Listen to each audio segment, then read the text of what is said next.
Good evening. This is the Council's ninth work session in which we'll review the County Executive's proposed general plan, HOCO by Design. The proceeding this evening is a hybrid meeting which is held in person and via WebEx teleconference. It is also available to the public via video stream online, the County Council website. This evening's session is a discussion of various amendments to Council Bill 28-2023, General Plan. The Council will begin consideration of CB 28-2023 during its regular legislative session on October 2nd at 7 p.m. And if needed, though I truly hope not, the Council will continue consideration of CB 28-2023 on Wednesday, October 11th at 7 p.m. A complete calendar of Council meetings can be found on the Council's website. This time, I'm going to do a roll call of the Council members. Vice Chair Young? Good evening. Good evening. Do I sound like Isaiah? With that great voice. Yeah. Ms. Walsh? Good evening. And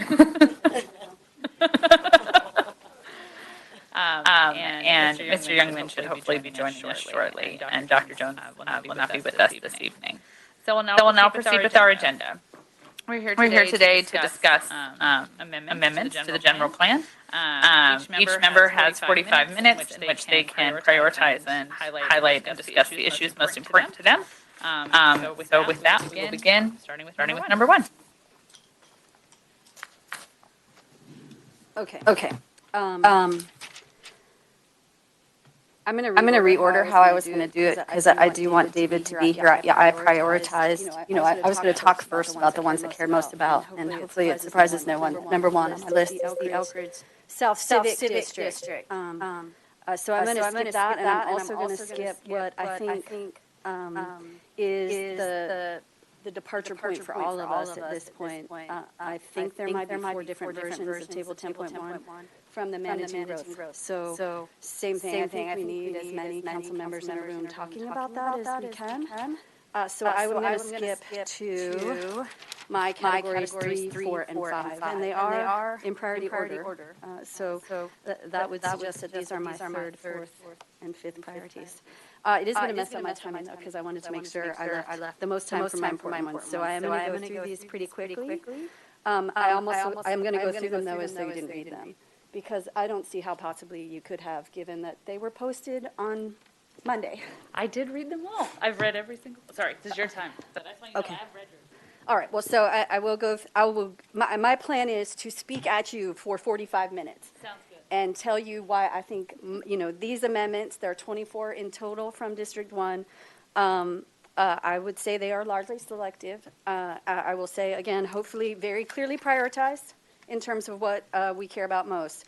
But if I skip to the last 3 of 5 categories, which I think in my calculation I expected to spend no more than 15 minutes on, it would be 3 categories. District 1 specific, which is a little misnomer because District 5 and I share Route 40.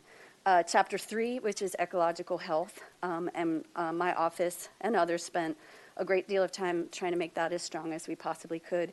And then last category, 5, I call housekeeping. These are a series of amendments that we probably put into our LAs as early as July of this year, when we could see some trends that we didn't really see being addressed. But so there are 2 District 1 specific, 7 ecological health, and 7 housekeeping. The 2 District 1 specific ones are in order. They are 18 and 17 in your book.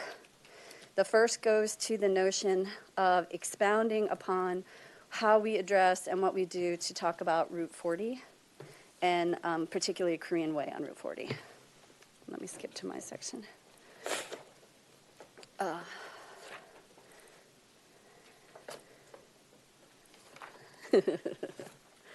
So I had, I'm probably messed my book way up. 18, 17. Ay, Dios mío.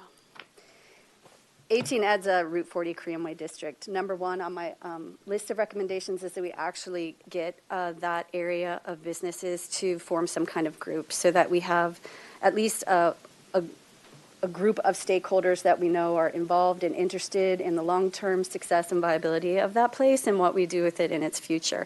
Our office has done tours now with EDA.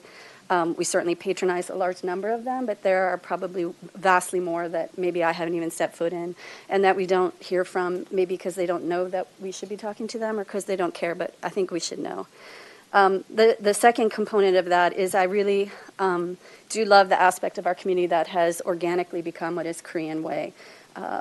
We think the lore is just by virtue of the Korean church on Sejong's Lane, that was enough of a critical mass of people who are here and want someplace to go after church. This is where they go. This is where they patronize. This is where they open their own businesses. This is where they shop and celebrate. There's new stuff coming up right now. There's old stuff that's been there for decades. We really think it's something that should be exalted, and we would expect a design manual update to do that.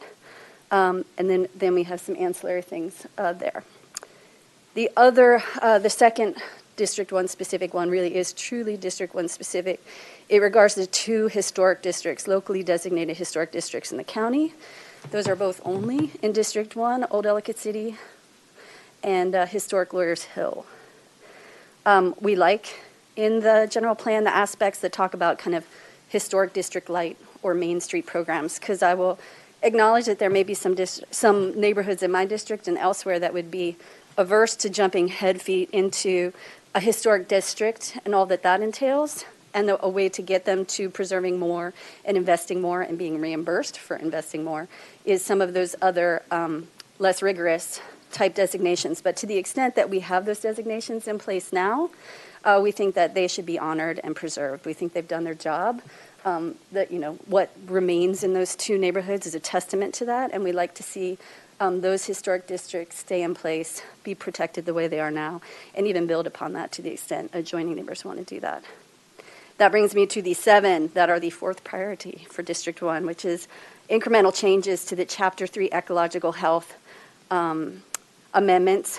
I will say firstly that I am in full agreement with District 4's sponsored Chapter 3 amendments, and so these are intended to be standalone additions to that. I think originally the plan was we would have a consensus around Chapter 3, and maybe even, what? I'm not sure where Deb's Chapter 3 is, but my 7 Chapter 3 standalones are 103, 111, 113, 112, 109, 110, and 105. 103 bumps up the language specific to climate crisis. I don't think it's climate change anymore. This is the thing that keeps me up at night. And so we changed verbs to things like accelerate instead of complete or consider. Well, I think the time for incrementalism and consideration is long over, and we need to act. And so those are the kind of verb choices that you see there. Number 111 is only 2 bullet changes.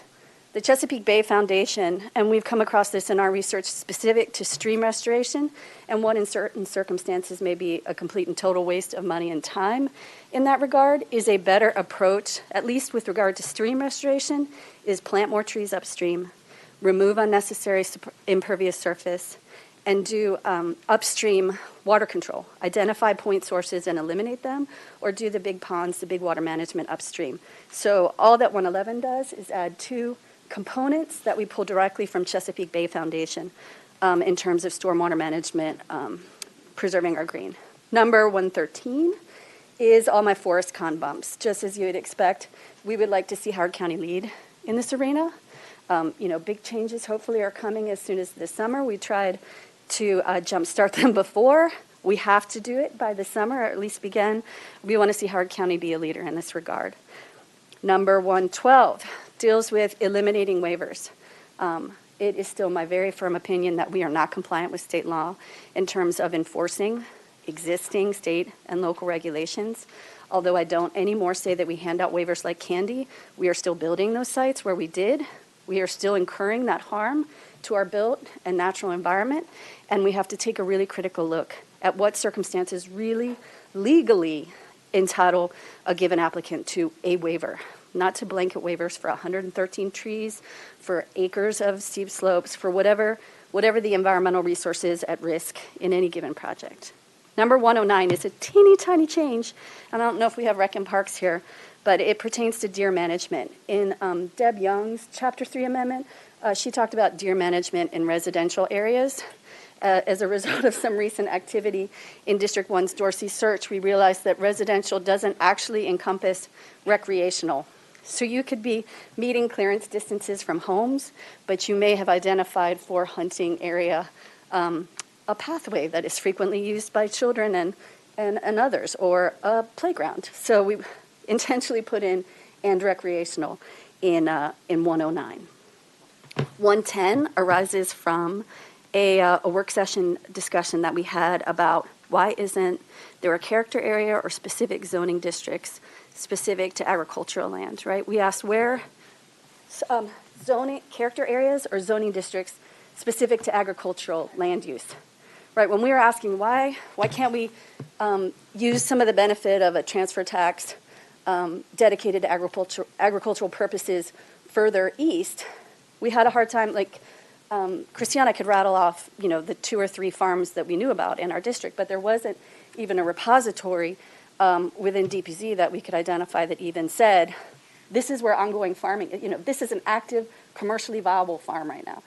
We have those, and I think there are probably other locations that we would be very receptive to or encourage that kind of activity inside the public service area. So that's what 110 does. It says, let's think about having that designation and marking that and preserving that. If agricultural land is as important as we say it is in whole sections of various chapters of this book, then let's mark those places as such. And then 105, I think, dovetails with something that District 3 is doing in terms of amending the mineral resources section. Are you doing that? Yeah. I and have had some conversations since my first reeling in horror at seeing a discussion of an active quarry in the ecological health chapter. Realized why that section is included in the general plan, but my preference is to take it out of ecological health. It doesn't belong there, and it makes me angry. So that is those are the 7 additions. Deb, I don't know what your Chapter 3 chapter amendment is. Do you know offhand? All of them? Yeah, your all-inclusive Chapter 3 amendment is 79. 79. Right. Yeah, number 79. Yeah. Yeah. And I'm co-sponsor on that, so yes, obviously I agree to everything in it. I would have gone further, and that's what's reflected in these 7 I just rattled off. The housekeeping one, we have 7 of those as well, and I'll list them if you would like. They are 116, in priority order, 64, 94, 65, 69, 68, and 66. 116, and these, like I said at the start, these are the ones that came to our attention after only 2 or 3 work sessions. And we got out pretty early and said, let's go ahead and put a placeholder in now for these amendments. And to a certain extent, I think especially 116 could be amended, given what DPZ may or may not have filed since. But the gist behind 116 is, and I did the count and then forgot to write it down here, I think the number is 36. There are 36 maps, charts, or tables in this 372-page document that don't have a site. I just proofread a paper that my 6th grader wrote. And of the 5 criteria he was going to be graded on, 2 of them had to do with citations. I looked back at the 2030 vision document, whatever that's called. I've blocked it from my memory already, and that was 10 minutes ago. But every single one of those table charts and graphs say where they came from. This is an elemental premise. The fact that I'm saying this a week before we vote on this document, it is astonishing to me. That's why it's number 1 on here. And I know that things like forest canopy have updated, but there's 36 left. I went through, I guess late last week, and proofread it to make sure, because it seemed excessive when I got the drafts and was like, we're going to pre-file this. And I added more than our LAs had found, because I think they were excusing you from tables. I went back and read the narrative. So if you described in the narrative what it was, but not like underneath where you would put a source, like my 6th grader just did, then I took it off that list. But what remained is 36 maps, charts, and tables in this book that I don't know came from 2002 or 2019. I also moved the date. The initial instruction to LAs was anything before 2020. And I've had this conversation in work session and with you guys. Any analysis of commercial real estate that predates COVID, to me, is a farce. It shouldn't be in this document. But there are other things that have been updated since, like the schools data. We are using outdated data when updated data is readily available, or I think uniform consensus is this is not appropriately used at this point.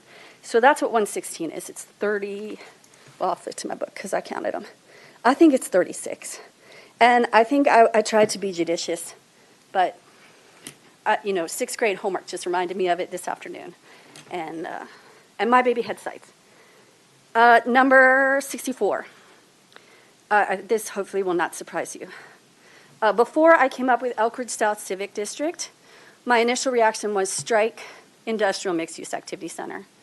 I hope I do not hurt anyone's feelings when I say that is the stupidest thing I have ever heard. That is what Route 1 is now, and that is why Route 1 is such a conundrum, and we can't fix it. In my mind, all that's doing is adding residential to what already exists as our light industrial use. I went back and looked at the zoning. I went back and looked at the lease listings on Route 1. They talk about flex space. They talk about warehousing. They talk about, innovative uses of these industrial lands. That's what we're already supposedly doing on Route 1. And all that industrial mixed-use activity center does is pile a bunch of residences in places where they have no business being, where the quality of life for the people who end up living there will be monstrous, and we're taking away what otherwise would be better revenue-driving land uses for our county. So that was 64, is get rid of that abomination and either revert to actual industrial use or actual mixed-use neighbors. But I should not have a kid getting on a school bus next to a crane rental operation. That's what would be in the Elkridge South District, according to this general plan. Number 94, open space calculation. I think I said it day one. This general plan says over and over again, we have 39% of our land in Howard County in open space, and all I ask for is prove it. I don't know why I still don't have it. We had that meeting late last week. You guys said you sent it over Friday. I don't have it. I would love to have it. I don't want a narrative. I want a count of acreage and categories. That's what 94 is. 65, eliminate the concept of green neighborhoods. It's in the allocation chart at table 10.1 in managing growth. It's basically described in the general plan document as not a success. No one uses it. I think it's superfluous. If there are ends that we wish to meet by that kind of designation, I think there are more direct ways to get there. And so I strike taking it, or I propose striking it.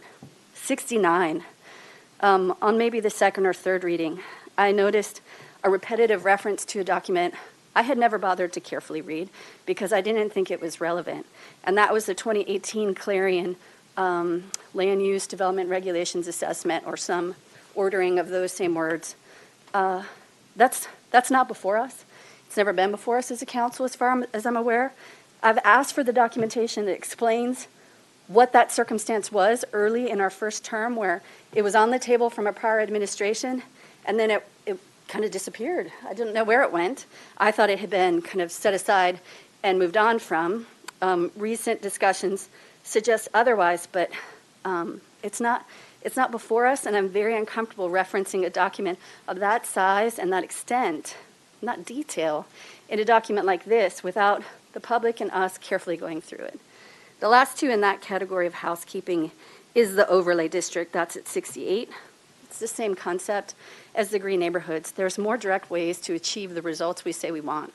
If you want to have a given whatever, then designate it, either as one of your character areas or as a zoning district to follow in comp rezoning. But to have this overlay, which can be put in any one of any unspecified locations and totally change the rules that we just spent however many months going through publicly, I think is counterproductive. Last on my housekeeping is Gateway. Again, that should not be a surprise. I think the way that we dealt with Gateway in this plan is pretty sloppy. Either we know what it is, we know what we want to do there, and we account for it, or we don't, and we don't allude to it. The allocation chart does or doesn't include Gateway, I don't know. I've lost interest. I can't understand a general plan that says this is a central piece of what we plan to do, but we go into no detail whatsoever in terms of what we're going to do there. So my initial, let's say July, ask of RLAs was strike any reference to it. I think I softened that to say strike any reference to Gateway as an addition that's not been included in whatever's being considered in this general plan, because that's what's before us, is this general plan, not some other giant piece. Now that Mr. Youngman has joined us, I saved my top two priorities for you. I'm sorry. But I'm like, so you think I'm 20 minutes in? Are you keeping a clock? Is someone keeping a clock? I started a 45-minute timer. I've got you at 26 to go. 26 minutes? 26 to go. I'm on schedule. Okay. And for what it's worth, I listened to you all the way here. Oh, okay. Thank you. Thank you, sir. All right. Well, so then you know that I did it in reverse, well, medium reverse order. I started in the middle. So my top two, and hopefully 15 and 10 minutes I'll spend on them, is, because I have 26 left, you're saying. Okay. And I have to put my glasses back on. The top one, and jokingly / not jokingly called it the Death Match Amendment, is this Elkridge South Civic District Amendment 1 in our book of 116. We profiled it before the public hearing. We put it out on social media. I mean, we spent a lot of time with community groups beforehand and since. It's number one. It's number one. It's number one. It's the most important one to us. And I see that there is a 62 from the administration that I think gets closer to where we were looking to go. And I'm happy to adopt some of the concepts in that Elkridge South District Amendment that is mine. And Mr. Youngman, you want to say that you're on board? I'm happy to skip ahead to my next priorities. But I need a third vote for Amendment 1. And so what we've done in Amendment 1, and you know, have gone through the changes and also just additional comments that Ms. Bella sent to us on Friday night. I think some of what DPZ is proposing is a great idea. And like I said, I like the notion of even calling the district civic. And I like the changes in 62 that remove it from the same kind of treatment as the other two mixed-use activity centers proposed on Route 1. But I will say the one sticking point for me, and it's not an accident why I said a kid shouldn't get on a school bus next to a crane rental site, is because residential still persists according to the changes that DPZ is proposing in its 62. And that's the real sticking point for me. That's why I don't think an industrial mixed-use activity center makes any sense whatsoever, and it's why I am very strongly, there's no doubt in my mind, that is not a place as it is currently or would be in the next 10 years, unless this county was willing to invest to purchase all whatever 150 acres of it. It is not an appropriate place for more residential. It is surrounded, it is enclosed by residential, but that center, Elkridge South Civic District, still has scores of successful businesses. Yes, most of them auto-related, auto-centric, but we have a Her Foods there. We have a hydroponics place there. We have crane rentals and other kinds. We have building supplies. That is, and I went there today. Those parking lots are full. Those are viable businesses, and they may not be aesthetically pleasing, but that is where people are going. I wrote down the tagline of my very favoriteest that I saw there today, and that was Deutsche Works, back in that triangle. They've been building the sickest rides for 30 years. Like, you can't get over that. Milby Plumbing is employee-owned now. A century old, employee-owned at 6201 South Hanover. This is my Elkridge. This is not appropriately a place for more of what's proposed further south, like at Elms, at Elkridge, or any of this other stuff that's already proved to be largely disastrous in Route 1. On the other side, on the north side of this Elkridge South District, was one of the first constituent meetings I had where I had to go look at this failing stormwater pond that straddles the property line between one of the trucking sites down in the Elkridge South District and the residents above it. I mean, we built a neighborhood on a slope like this, and all the water falls to the bottom and isn't controlled in any kind of reasonable way. And lo and behold, the very lowest homes kind of sliding into that pond. And the county is somehow blaming the HOA and no one else, even though there's a whole slew of things. But this place is different than the other mixed-use activity centers. And this place, I think gives this county a unique opportunity, and I heard Jessica Bella, a location opportunity versus preferred boundaries. I can agree to word choices like that, like we got on Friday night. A location opportunity to make something really special, something that's long overdue for the people who live there, something that's been promised to them forever and ever.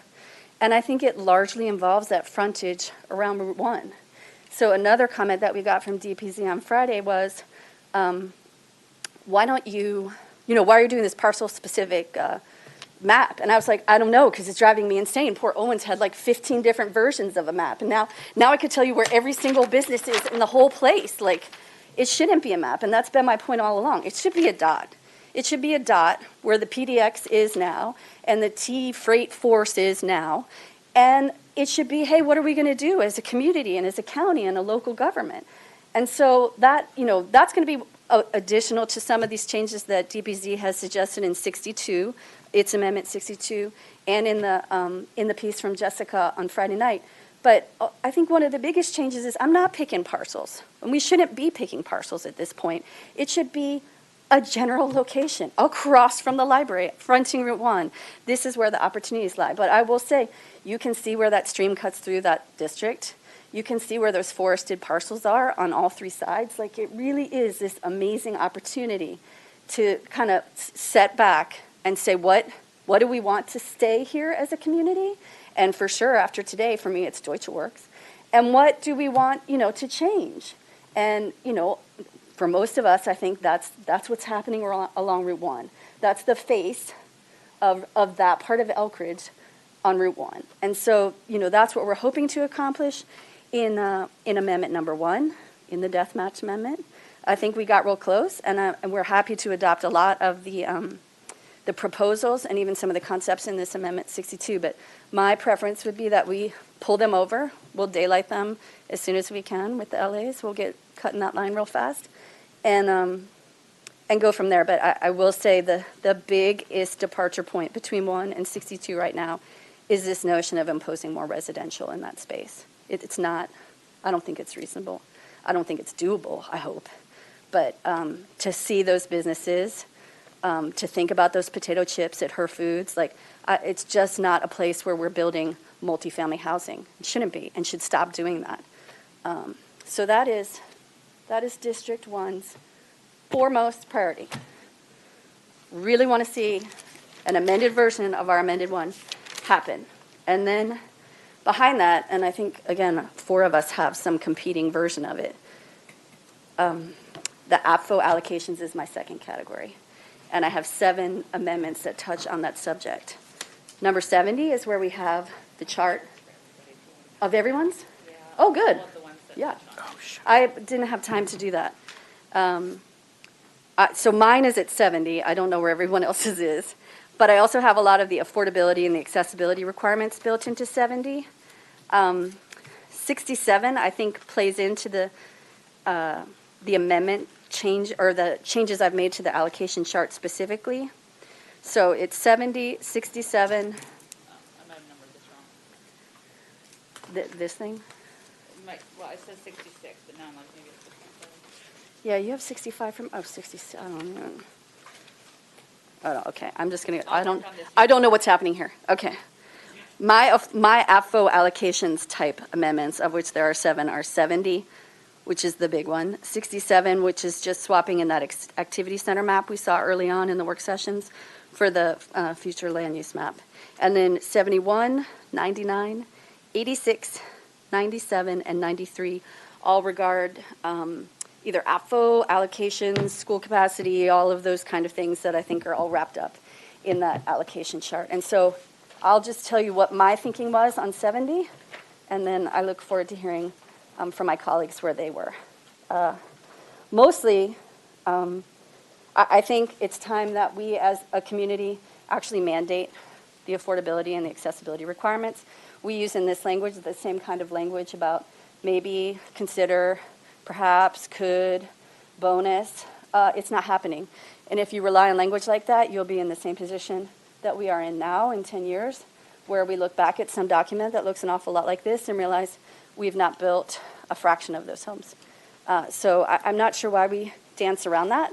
But so one of my major amendments is that we actually require, whatever that strong verb is, instead of consider, posture, or whatever the not strong verb would be.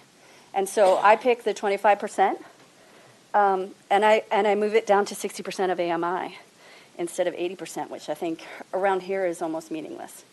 I think that one of the big issues, and I think DPZ addressed it, was making sure that we're making specific mention of our mobile home communities. And so there were a couple places in this chapter, Dynamic Neighborhoods, and in this Amendment 70 specifically, where I make a provision for ensuring that, not thinking about or striving for, but ensuring that we're doing a one-for-one replacement of affordable communities and homes that we lose in the process of redevelopment, and making sure that we're putting those people back in the same or a very proximate location. If we go to the actual chart, MG10, or table 10.1, which is on MG8, my biggest changes to this chart was that I bumped up the affordable housing and made it specific to 60% ADMI. But I added to that column affordable housing from what I cut from other character areas. Because again, going back to that activity center map that surfaced during the early work sessions instead of the future land use map, I got the gist very early on in the work sessions that this plan, and I think this is the most important document, at least to people who build stuff, this is the most important page in this document, that this plan in general foresees that these units will be built largely in downtown Columbia and the other activity centers identified in that map that's since been posted on DPZ. If that's the case, having a significant number of homes or allocations in other areas, I think defeats the purpose of a plan. The purpose of this plan is really to do that kind of housing in those kinds of very specifically targeted locations, you know, at Normandy and not Golden Triangle. Then we shouldn't be throwing a pretty large number, in my view, into other character areas. That's not a defined geographic bound, and so that's how I balanced it out. I did add a new policy statement under that chart, because to me this chart, and it was intentional that we moved the affordable housing over before the total, is that it's not a bonus, it's an expectation and it's a requirement that those houses be built in. And so we have a new policy statement that says we are expected to go back and look and see within a year or two, not 10 years later when we're like, oh, I guess that didn't work. Let's do marginally something different and see if that works better. No, this says within 1 or 2 years, we're looking back and seeing if we are even getting close to those targets. And if we're not, then we take a different tact in 1 or 2 years, not in 10. That was a big change that we proposed there. Another proposed change we have is at DN 11. We have lots of housing advocates, and I like most of them. But those are building advocates, in my view. We have, and I have the rental survey over here, we have a huge number of rental households in this community now who are struggling to make rent day by day. And we do very little for them, especially now that the pandemic is over. So I have 8 things that I think that we as a community should be thinking about doing right now in service to our struggling renters.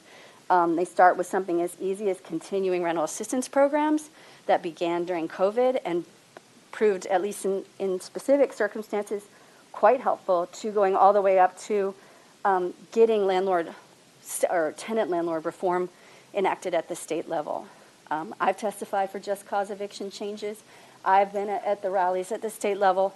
I can't even believe what we allow in terms of legal representation and how those cases are handled as like a cattle call with no lawyers for the landlords and have to be present or you lose all your rights as a tenant. We are doing something wrong as a community.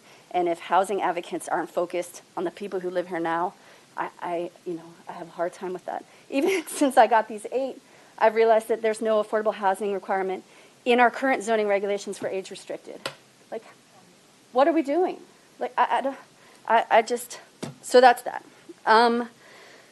Elsewhere in a revision that Deb and I have together, I think we also propose a 5% increase across the board for inclusionary zoning as it's built in other districts. And then that leaves my Apfo ones. Oh, well, I guess related to housing specifically is attached ADUs. number 93. I think that's a red herring. I think the benefit is not even close to the concerns that it raises, particularly in established neighborhoods like my Dunlogan or D5's Valley Mead or anywhere else.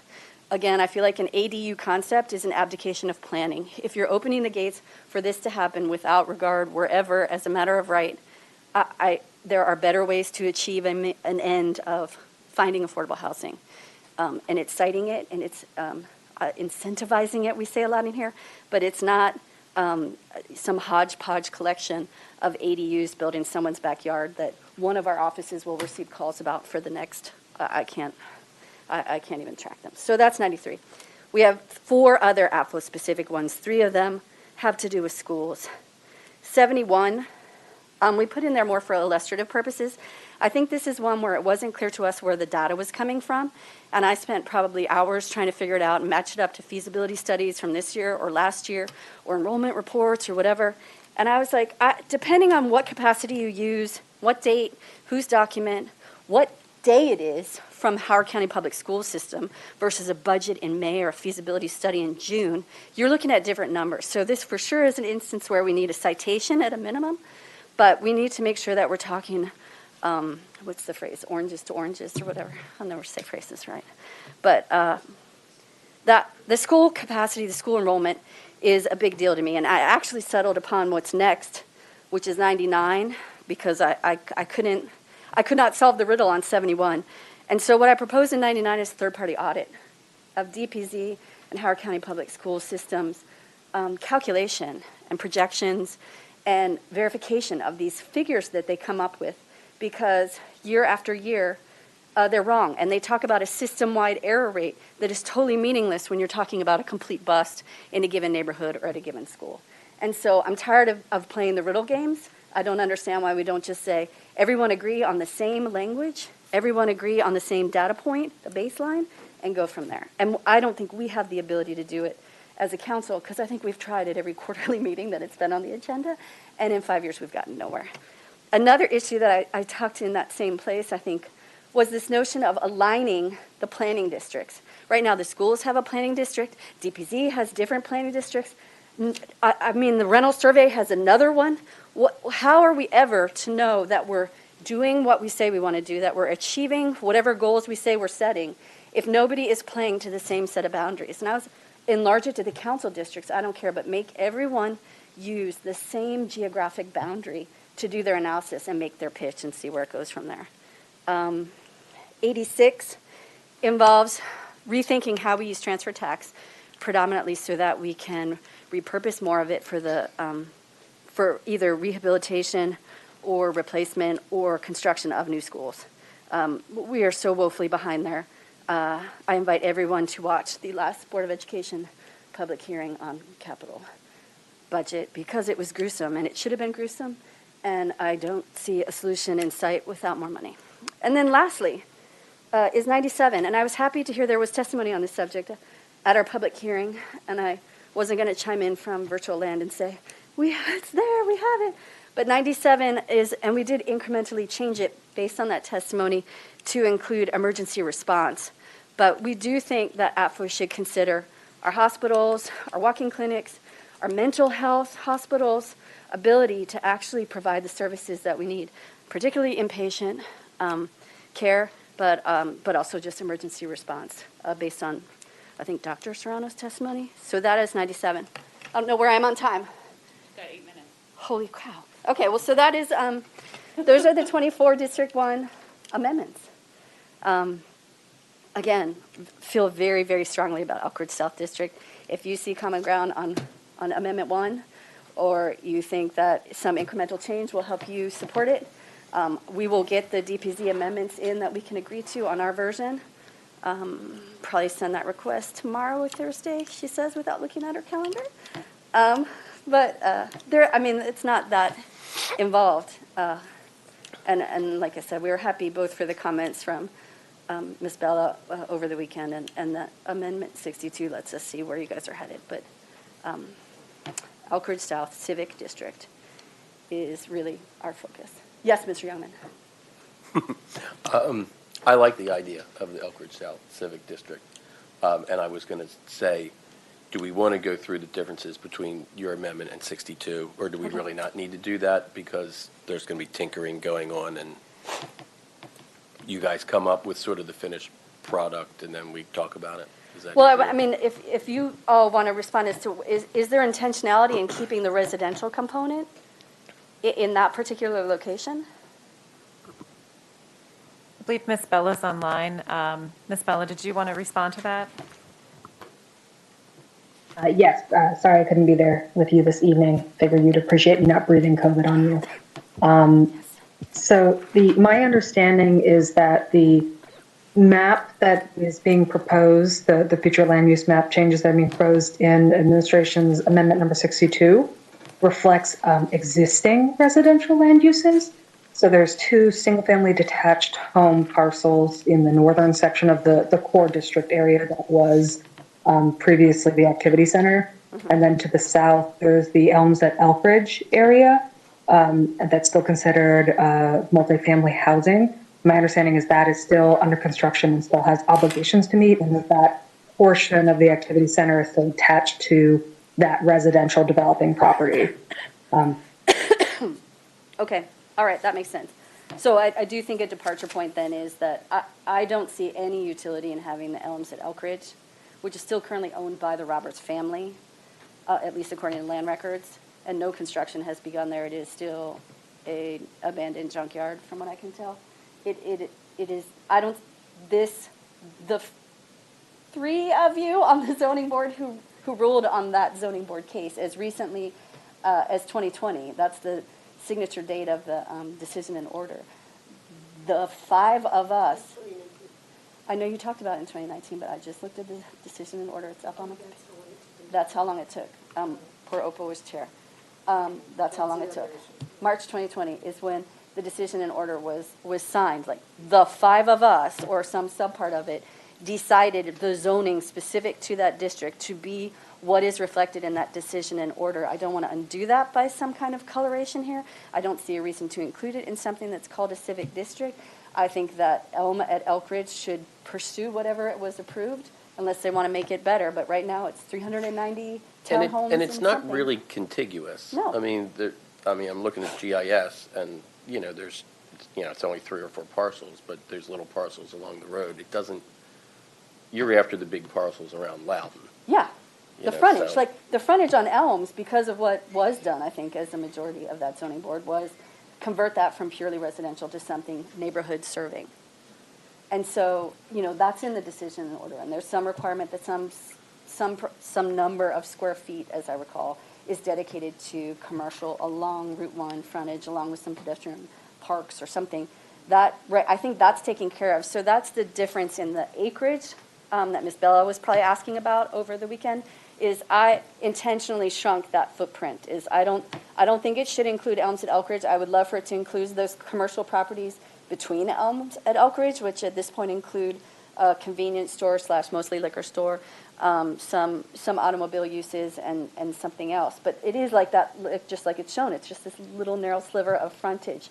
On the north side, I asked about this when we did our tour in the van, was how in its own demarcation by parcel of what Elk Ridge South District would be, did DPZ pick that north line? And I've heard from some community members, let's do it all the way to Able, but Able is at this point a residential, pretty densely packed, detached single-family homes. But those, I think, 1 or more of those 2 homes on the residential side to the north are for sale or recently for sale.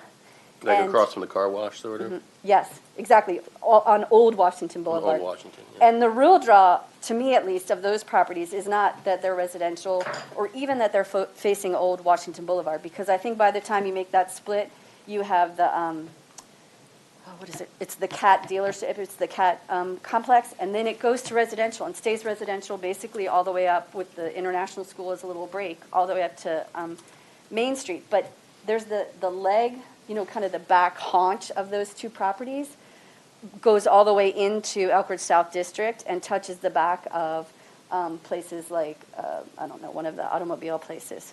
And that's where the wooded lots are, and that's about where the stream runs.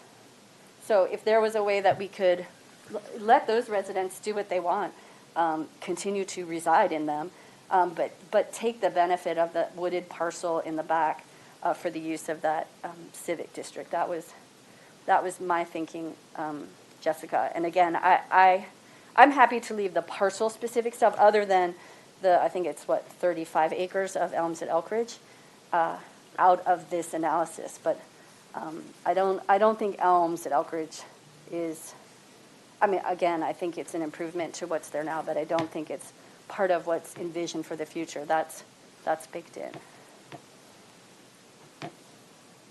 On a property assemblage like this, and let's, I'm looking at those residential properties that are long and narrow, and then I think I see what parcel you're talking about. It's all wooded in the back. I mean, they're owned by, Bob Smith, basically.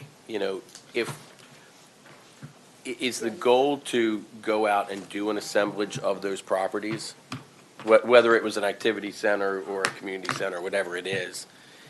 What's the process? How do you take that property and let's say that we decide that that's going to stay woods, so it's sort of preserved or downzoned or whatever you want? Like, how does that work into getting that property from those owners, valuing it properly, or is it just over time of attrition that you hope to assemble those properties? So, Mary, do you want me to take this? sure. Okay.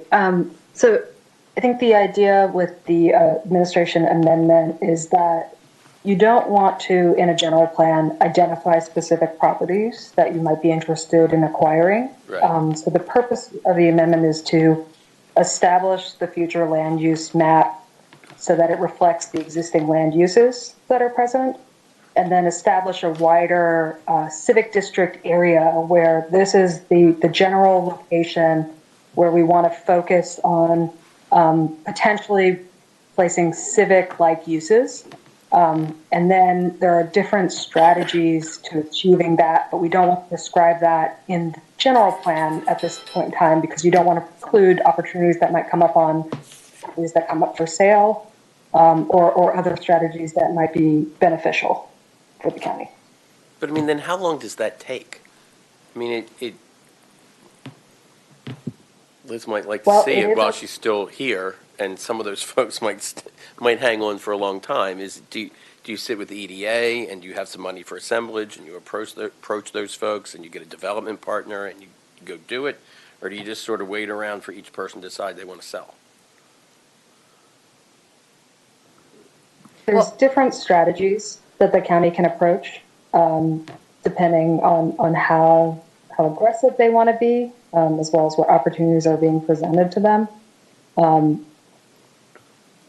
It's hard to prescribe that at this point in time in a general plan because you do not get that specific.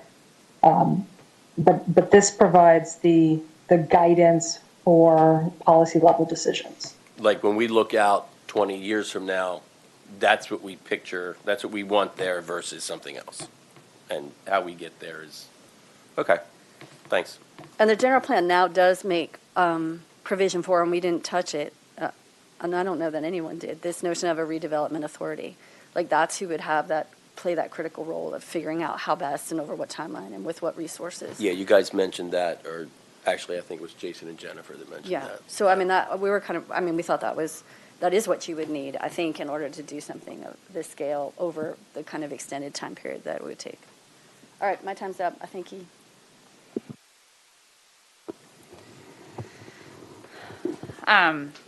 So going to District 3. I think that most of my amendments are pretty straightforward. I've discussed them with everybody, so I'm not going to spend time tonight on including Savage Arts.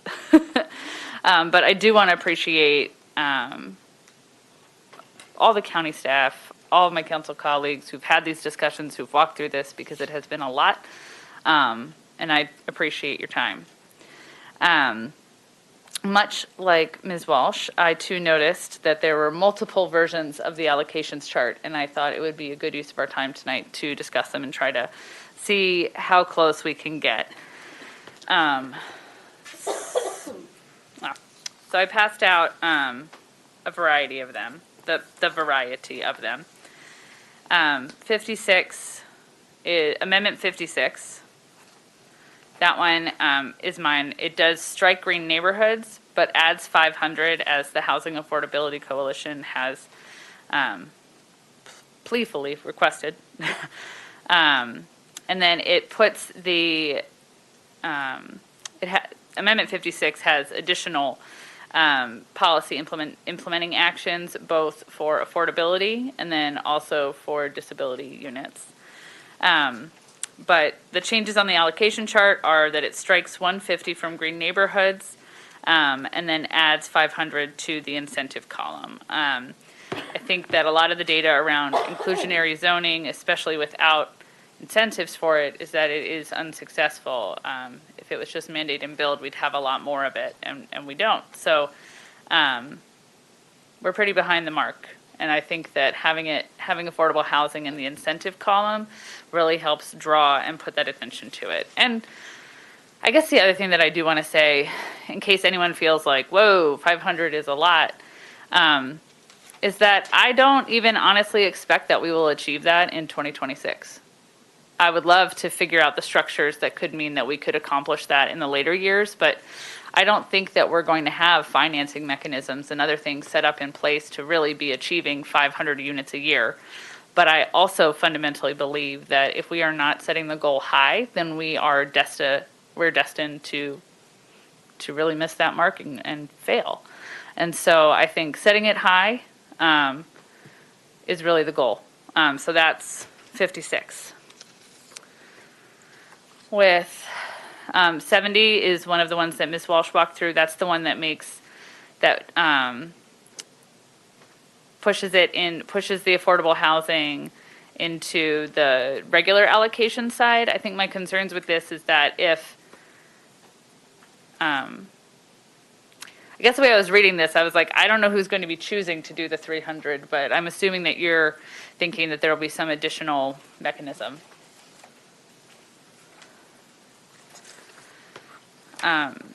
65 is the exact same chart. It does the same thing. There's other things in Amendment 65, but Amendment 65 chart and Amendment 56 chart are exactly aligned. Is that also Liz's? Yeah, Amendment 60, this one's, yeah. 65 is also the, Yeah. so Liz has three? Three that touch the chart. The amendments do more than just the chart. Oh, okay. But I do want to highlight that the chart is the same. We can get a third vote. Anybody. And then Amendment 66 strikes the green neighborhoods for 150, and then Amendment 82 from Ms. Young reduces the activity centers, and then includes affordable for-purchase units in the chart, and then affordable rental units in the chart, which on 56, there's a policy statement implementing action that pursues that as a recommendation for DN5, which is the policy statement that focuses on the housing incentive work group. But really, I know it's like 45 minutes to do what you want with, but what I want is to hear where other people are. I think we can all agree that green neighborhoods is gone. That is out of the chart on all three Look charts. at that, our first consensus. There we go. I thought we should start Look at with that. that. All Yes. right. We thought we couldn't do it. Yes. There we go. Celebrate the wins. We only Celebrate need about that win. 300 more of those, right? Yeah. So, I mean, the practical nature of that is then that you're really not necessarily increasing your total incentives by like up to 500. You're really, it's by a number that is much smaller than that. So my number is 500. 500 affordable units for purchase.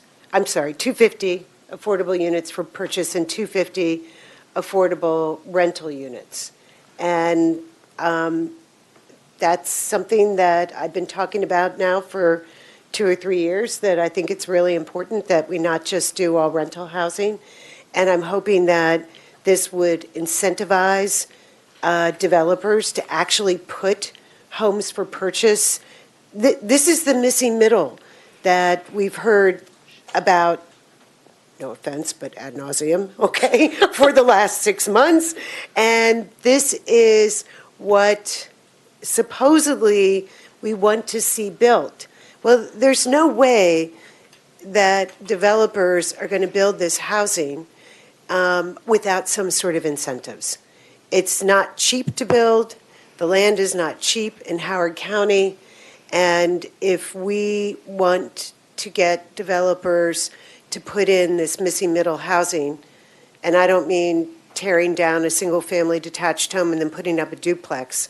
I mean actually putting in for-purchase homes, whether they're stacked townhomes or small apartment building, small condo buildings, or something like that in these mixed-use developments that will be going into shopping center parking lots, then we need to say to the developers, if you agree to do this, here's your incentive.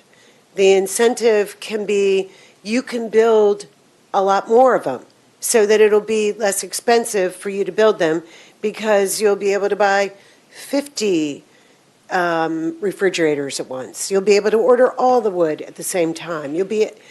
I think that if we are really serious about affordable for-purchase housing, we have got to provide incentives to get the developers to do it. Here, especially in Howard County. Probably don't need it as much in other places. There's more land in other places. I mean, how many times have we said 2% of the land left in Howard County is developable, which means we're going to be developing on parking lots. But that still isn't going to be cheap. And how these developers end up building on those parking lots, I don't know. But that will be, that will be a whole nother set of questions in zoning regulations. And I took 200 as another incentive, okay? I took 200 units out of the activity centers. Those are just regular old units, all right? So if those regular old units, the regular old apartments, the regular old townhomes, the regular old whatever else was, I'm sure it would have been mostly apartments. If they have fewer of those that they can build, then they have to look to the other columns. And if those columns are sitting there with these incentives, then I think they're going to pull from those columns in order to get the density and, frankly, to make the money that they want to make when they put their money out to develop something. I think everyone is also, another win is that we're all really aligned on the increasing ownership aspect. I think I have an amendment that talks about increasing ownership in activity centers. Mr. Youngman has some ownership amendments that sort of talk about it more broadly and generally. And then in Amendment 56, under, I guess it's E4, 4E, it says incentives related to home ownership opportunities with 50% of the units allocated to affordable home ownership and 50% to affordable rental. I think most of the concern is having the, financing type or rental ownership type within the chart itself. So I guess for DPZ, maybe it would be helpful if you could share your thoughts on the allocation chart and I guess pros and cons of including that information within. Yeah, so generally speaking, it's typically the market that determines if units end up being rental or for purchase. And I think with regards to dictating it within the Apfo housing allocation chart, that might create some challenges to implementation. So I think we agree that creating opportunities for both affordable homeownership and affordable rental is certainly commendable and something we are trying to do through the plan. Doing it through the chart itself might actually present some barriers to its implementation. Whereas we think that if you establish the Apfo Apfo Affordable Housing sort of work group or subcommittee, subtask force to evaluate how this could work most effectively and certainly look at how we could incentivize affordable homeownership. We think that would be a little bit more effective. So putting at this two categories in the Apfo housing allocation chart before we have the chance to more fully vet it and evaluate is a little bit just kind of putting the cart before the horse. Ms. Walsh, I mean, with some of your charts, are you comfortable with the 500 affordable housing number? 500 units under just that affordable, the blue column, either side. Yeah, no, that's what I was going through as you guys were talking. I think amendment number 70 is the right reflection of my version of this chart, which does not have the 500. It has the 300. And that ends up being, and that's what I was just calculating, about 23% of the total units. One of these two amendments, I wrote, well, 65 is specific to green neighborhood. So the reason it implicates that chart is because it just crosses that column out. I wrote down on 66, based on my summary to you all earlier today, 66 is the gateway amendment. And I just put no idea. I don't know how the green neighborhood strike would occur in a gateway amendment. So if you wanted to see where I was, I would say for sure it is 70. That was the intentional numbers. The figures all add up. You know, we checked the math. It's the 1315 over annually. The issue with, and I will say that I did like the idea of the ownership requirement being baked into this chart. I thought that was like a second column that should be in there, just like some of you have proposed. And I think it was, Deb, you found that our CLCO thing that said like the ideal balance of homes would be on a 2-to-1 basis. And then I heard, and I guess we discussed, that you had this 50-50 requirement. Going through the numbers, though, the reality of actually delivering a product at a sales, at a price point that would meet a 60 or even 80% AMI just isn't, I don't think, going to happen in a private market. It's not, that is not going to happen. But isn't that what 70 does, is it puts them sort of into the private market? You have to make this work. Well, what if you don't? I mean, that's this chart for the last however long there's been a chart. Unless we have some mechanism for saying you have to build, and I'm waiting to see what the price point of, for example, a bunch of senior condos at the Browns Motel site is going to cost. What's the price point going to be there? Or what's going to be the price point of the 2/2s in phase 2 of the next Taylor Village development? It's still not going to be 60 or 80% AMI. No, yeah. Everything new is more expensive. So I just don't, I think it's a matter of priorities is how many homes and units can we get families into versus is a realistic achievement. I think there's that kind of policy decision. Don't get me wrong, then my concern is how many actual landlords are we talking about? Because I'd like to see our CLCO's analysis of what happens when we concentrate X percentage of the entire rental market in 3 landlords, which is what's going to happen if these activity centers in these locations proceeds. I mean, you already have a Howard Hughes controlling some vast majority in downtown Columbia, certainly of the new stock. And the stories that we're hearing from people who live nearby is this: it's not a trickle-down theory. That doesn't mean that their rents go down because there's a gazillion new fancy apartments next door. It means their rents rise too, and we see it in downtown Columbia. We hear about it, but we also see it even in District 1 up by Normandy. This notion of trickle down and supply, like that, I'm not buying that. I don't think it's going to happen unless we build it into inclusionary zoning as this new stuff is built. And I don't think the ownership component is a realistic private market product at this point. We will not solve this part of it tonight, but I will gladly send you multiple studies that talk about filtering, which is not trickle-down economics. Think of it more of like the used car market. And then when Cash for Clunkers happened and they took all those cars off the road, how expensive used cars were because there were so few of them. We're not going around knocking down houses, so you don't see that aspect, but that's what happens in the used car market. We had it again post-COVID. But like I bought a used house and my house costs less. It doesn't have sprinklers. It doesn't have a $45,000 school surcharge like any other new construction would today. But it's much more like a used car market. And the book, speaking of citations, that the resident gifted to all of us, it actually goes through each chapter and has the citations, and you can go and look up those studies that are cited in the book and understand their data and where they're coming from.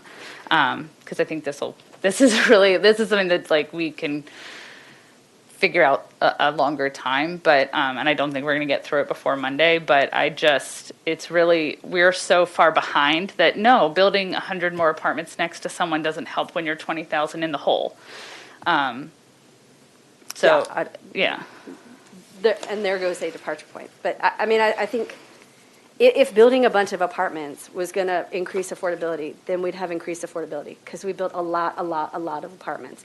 We built a lot of apartments in downtown Columbia. We built a lot of apartments in Elkridge. It still costs more money now than before. And there's again, I also think completely unrealistic that some of these numbers that are talked about is going to happen. We're not going to build 20,000. I mean, it's just not. I was trying to look for something that actually looks achievable and that we can be held accountable toward. That was my aim at my version of an allocation chart is this should be achievable.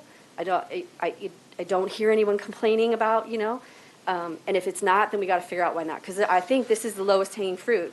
We're not solving all the problems, but I was worried about adding on some of those other things would make the whole chart blow up. And I didn't want to do that. I think part of the reason we never achieve it, though, is because we put roadblocks and other barriers that specifically prevent us from achieving it. So it's other policy tools that directly prevent it from happening. I would love to see something that would actually hold us accountable and make us affirmatively further the housing that we propose in our general development plan. Mr. Youngman? Yes.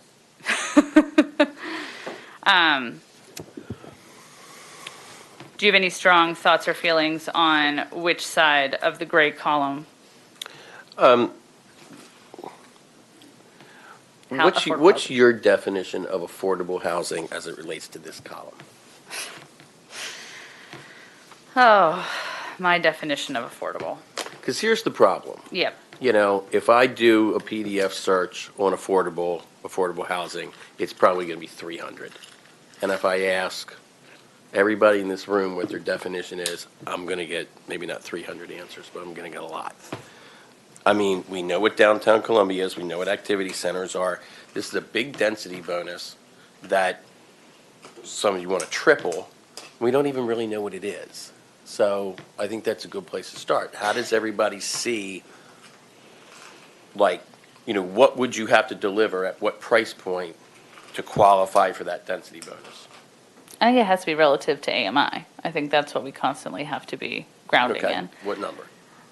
So I would say for ownership, but ownership and rental are going to be different because you're looking at different incomes. But, I think that we need to have bands of it the same way that it's done and proposed in some of the downtown Columbia Housing Commission projects where it says this much at 30%. And that's pursued through LIHTC, but you have this much at 30% AMI. You have this much at 30 to 60 AMI. You have this much at 60 to 80. And then who decides that, though? I mean, if this was a policy goal, I'd say, they're going to sit down, they're going to think through it, we're going to talk about it during zoning, and we're going to say, okay, what is affordable? It's 40 to 80, whatever that number is, right? But this is actually in the chart, and it's not defined anywhere. It's kind of like why we're getting rid of green neighborhoods, which, frankly, had a better definition than affordable housing. Well, DPZ, you guys defined it as between 80 and 120, didn't you? So in the dynamic neighborhoods chapter, we do have dynamic on page 12. We have various terms listed, and one of those is affordable housing, which comes out of the Housing Opportunities Master Plan. It says, as defined in the Housing Opportunities Master Plan, this term is often used in different contexts and to convey different concepts. Broadly speaking, affordable housing is housing in which its occupants can live and still have enough money left over for other necessities such as food, healthcare, and transportation. This relationship is often expressed in terms of the percentage of income that a household spends on its housing payments. For the purposes of the HUMP and HOCO by design, affordable housing can include both income-restricted housing as well as attainably priced market housing. And then we go on to define what we mean by income-restricted housing or attainably or attainable housing. And I don't know if So is that definition this? Because that sounds like a lot. It sounds Right, like I yeah. can build just about Fair, anything. yeah, it's a good Other than a question. McMansion, and I can get this density bonus. That's a good question. So in the plan, the way that we were thinking, the way that it was looking at the affordable housing column when it was first established is that it would be basically achieving affordable housing goals that go above and beyond MIHE requirements. So there would be some kind of, it's more of an income restricted housing column from the perspective of the plan as opposed to just the broad, including attainable housing. But I think all of that, it could be Because, clarified. 80 to 120, that's barely missing middle, much less affordable for the groups we always talk about. Geez, what's 100%? 120,000, something like that? So it seems to me that to get this density bonus, somebody's got to be doing better than creating a unit that's affordable to somebody that makes $90,000. Well, Is that- I think that in DN5, and then in, I don't remember what amendment, but you basically pull out the concept of DN5 or copy it and put it under the Apfo task force to specify that this should be a subcommittee of it. And I think that's what that group is charged with, sort of walking through. Because it's not like, oh, you build one unit and you can now build 500 other units. It's what that bonus is remains very much to be determined for a recommendation, and then before it has to come to us to be adopted. So it's all theoretical. What restaurant are we eating at, right? Well, I guess all I'll say is I don't love the density bonus, but I don't know what I'm getting for it or not getting for it. So I guess we'll wait to see if that gets fine-tuned. And as far as the ownership versus rental, I think I have gotten to the point where I understand that this is an Apfo chart. This doesn't address what financing vehicle you use, whether you own it or rent it. This is about infrastructure, capacity, and phasing of growth. So I'm fine reverting with the ownership statements back to the policy statements, similar to, I guess, my amendment. Not just because it's mine, but just 'cause that's the one that just left it in policy versus this. So, I don't know. No, I No, appreciate that we have I'd love to stay at 150, but we're not going to stay there. So, 300, 500. Well, I would say I if would you- move back if we don't have something specific about ownership units as opposed to just letting it all be rental. I would not support 500 units. Amendment 56 includes the incentives related to homeownership opportunities with 50% of the units allocated to affordable homeownership and 50% to affordable rental. Is that, we're saying 50% of the units allocated to affordable homeownership and 50% to rental? But is there a reason why we can't say that in the chart? Because it's not the purpose of the chart or the function of the chart. Well, the chart does have a column for affordable units. But it doesn't say activity center ownership or activity center rental or other character area ownership or other character area rental. No, but this is a way to get people to incentivize them to build the missing middle that we have talked about. But why wouldn't you put the incentive in the incentives policy statement? You can, but I think that if you want to make sure that people are understanding it and that they're recognizing the importance of it to us here on this county council, that putting it in the chart gives it that emphasis. Do we want people to feel it's important, or do we want it to get built? I think that I if mean, you- both would be great. Right, yeah. I think that just, as DPZ has said over and over again, we just keep repeating ourselves throughout the plan so that we can make sure that people understand this is what we really mean. And this is an opportunity to make sure that people understand this is what we really mean.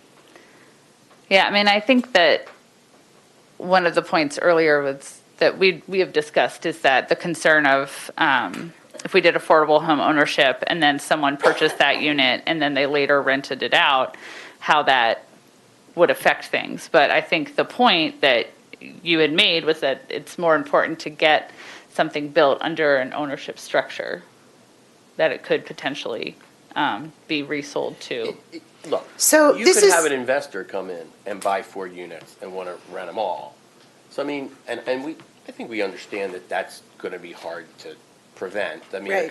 a condo association and HOAs a lot of times will put some restrictions in there, which Yes. have double-edged swords. But clearly, Oh, I only have whether it's 19 in policy minutes. or this chart, we have to be continuing to try to push an ownership community. I mean, rentals are important; they fit into it. But Right. if we end up with 50% rentals in a community, it's just a transient community. It's just one big. A lot of people in my Revolving neighborhood door. actually rent and then buy in the same neighborhood. But they can't if They can't now If because half the units there's nothing are to buy. rentals. Right. Because that's the thing, and we talk about, and we. Okay, David, I'm sorry. I No, only go ahead. have Sorry. 18 minutes, so I'm sorry. Because I do want to spend some time with what I'm proposing as an amendment to 57. So 57 was originally where I tried to raise the bar on how we're thinking about our community and the type of community we want to be. And this really came from listening to Terry, the PTAC president, say, when has Howard County ever settled for adequate? We should be exceptional. And I was like, she is so right. And there's times over and over throughout Apfo where it's, okay, we want to, as a county, we want to address our emissions. We want to support mode shift and other options for people. But Apfo, Adequate Public Facilities Ordinance, requires us to just expand intersections, which actually works against our climate change goals. So how do we have something that monitors our growth and manages our growth, but then actually helps us achieve things? So my goal was to raise the bar and think exceptional, and that in the hopes that the community that comes together on the Apfo committee would sort of take that renewed hope in our community. However, I have heard from the internets that we want adequacy. So, striking us from being exceptional, because I think people are concerned. And it would be something that we would co-create as a community, where we balance our priorities and say how can we achieve our goals without preventing them? And that's the charge that they would have. I'm just going to walk through it and then Go. I will. So I'm striking that language. The policy statement goes back to what it was originally, and I've added some additional points of clarity, which is what I'm really looking for. So to explain this, there's a community that I represent, Owen Brown. Cradle Rock is over capacity. Well, Cradle Rock hasn't had a new house built in over 20 years. It's over capacity because of neighborhood turnover. And as we age as a county, we're going to be having more and more schools that are experiencing that exact same type of turnover, but we haven't done the work to understand our neighborhood turnover models. So what this would do, and then the last piece of that is that Owen Brown would love their village center to be redeveloped, but it's closed to development. So it's not an attractive option for people, because every time you have to wait, every year, we have tied the school surcharge to CPI, and that means that every additional year you wait, that amount goes up and up and up. So every year you wait to build housing, the next year it will cost more. So What I really want is to have student generation yields by housing unit type and character area, so we actually understand where our students are coming from, and then recognizing that an activity center in one area of the county may not be the exact same yields as another. So the language would read, and this goes in under schools and then after 5. Evaluate student generation yield by housing unit type and character area to develop student generation yield from each. Review results with comparable counties to understand regional trends. Work with HCPSS to understand student yields from new units built since 2020.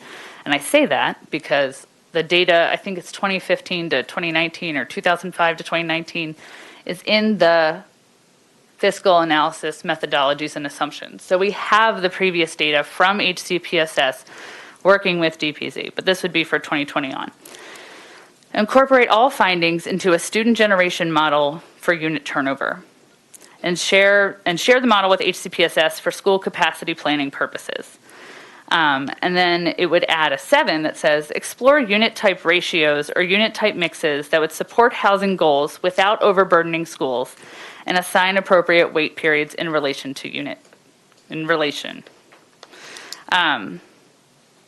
So I guess, and then the last thing it would do is it strikes, in number 2, it strikes appoint an Apfo task force within 1 year and pushes it to 6 months to encourage a faster Apfo committee. But I would really appreciate hearing, and it doesn't bind the committee to do this, it just says we should look at and evaluate data. So I'm hoping I can gain support tonight for this amendment, which just asks the Apfo committee to look at data. Any strong, Mr. Youngman? I think people have heard me say a bunch of times before, I'm not willing to abandon Apfo until somebody shows me something else that's better. Apfo was created 30 years ago. I'm hoping for our Apfo task force to not spend another year redoing the same thing they did 4 years ago, which is tinkering with percentages and waiting periods in the framework of this. Somebody somewhere in America or Canada, wherever, has got to have figured this out and created a little bit better mousetrap than we used 30 years ago. I would like an Apfo task force that certainly involves members of the community, but the tough thing with that is it's the same people over and over again, because it's got to be the people that understand this stuff. And that's good that they bring that institutional knowledge in. The tough thing is all they have is institutional knowledge. We've got to be looking outside the county, I think, and bringing in some people who can say, you know what, this county in Nebraska has just nailed this. They've got this great model, and they can predict where students come from better. Because this new development versus resale, it's oversimplified. It just is. So if you want to get rid of the word adequate and create exceptional, you could call it the exceptional public facilities ordinance. But I think that deviation from Apfo, which, and maybe we just fear change, I don't know, but deviation from that, and the thing that's all we've had to rely on before we know with certainty what that new mousetrap looks like and have examples of where it might work, I can say that I wouldn't jump on board. I'm fine with tasking the task force to look at more and to try to figure out more and to bring in some outside help. And I generally support all this. So, but, I get the deviation from Apfo because, that's what we know. And look, Apfo's been under attack, and there's been a lot of constituencies that have just wanted to throw out Apfo without knowing what replaces it. And I understand that fear, and I would fear that as well. Yes, I do not want to throw out management. So I just want better, functional. I just want it to function. I don't feel like it functions now. We have a wait year regardless of what you're doing, and widen your intersection. the reality is when we when Apfo was created, it was, hey, we are going to sort of suspend your property rights for X number of years while we play catch up on the infrastructure. Well, the reality is you can't build a school in 4 years anymore. You can't. And I know enrollment is down, but, by the time in 3 years, we're going to be back up to that. It's up 200 students. Right, but the ability to Get just that, move kids from one place to another, like, that ship has sailed. So it's kind of like, this whole, will this housing unit produce kids or what? Every housing unit except a studio apartment is going to produce a kid at some time in its life cycle. But when? Right away? In 5 years? How many? We have computers now. It's not 1992. We have data. 10 years from now, AI is going to figure all this out for us.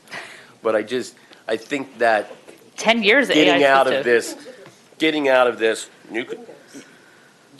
the makeup of a multifamily building dramatically impacts the number of kids that are coming from it. And I just think we need to figure it out. And I would hope the task force would bring us something other than here's the new wait period and here's the new percentages. Yeah. To Agreed. spend a year and 25 meetings last time I heard. Somebody that was on that mulch said it was like 25 of each over 18 months. That's a lot. To then come up with percentages and waiting periods that we might not even pay attention to, if I recall the last go around, it's just a waste of time. So that's what I would support and not support, and also what I hope happens. All right, I've got 9 minutes left, so 8 minutes. So 4 and 4 on thoughts on more data for really having them evaluate student generation yields.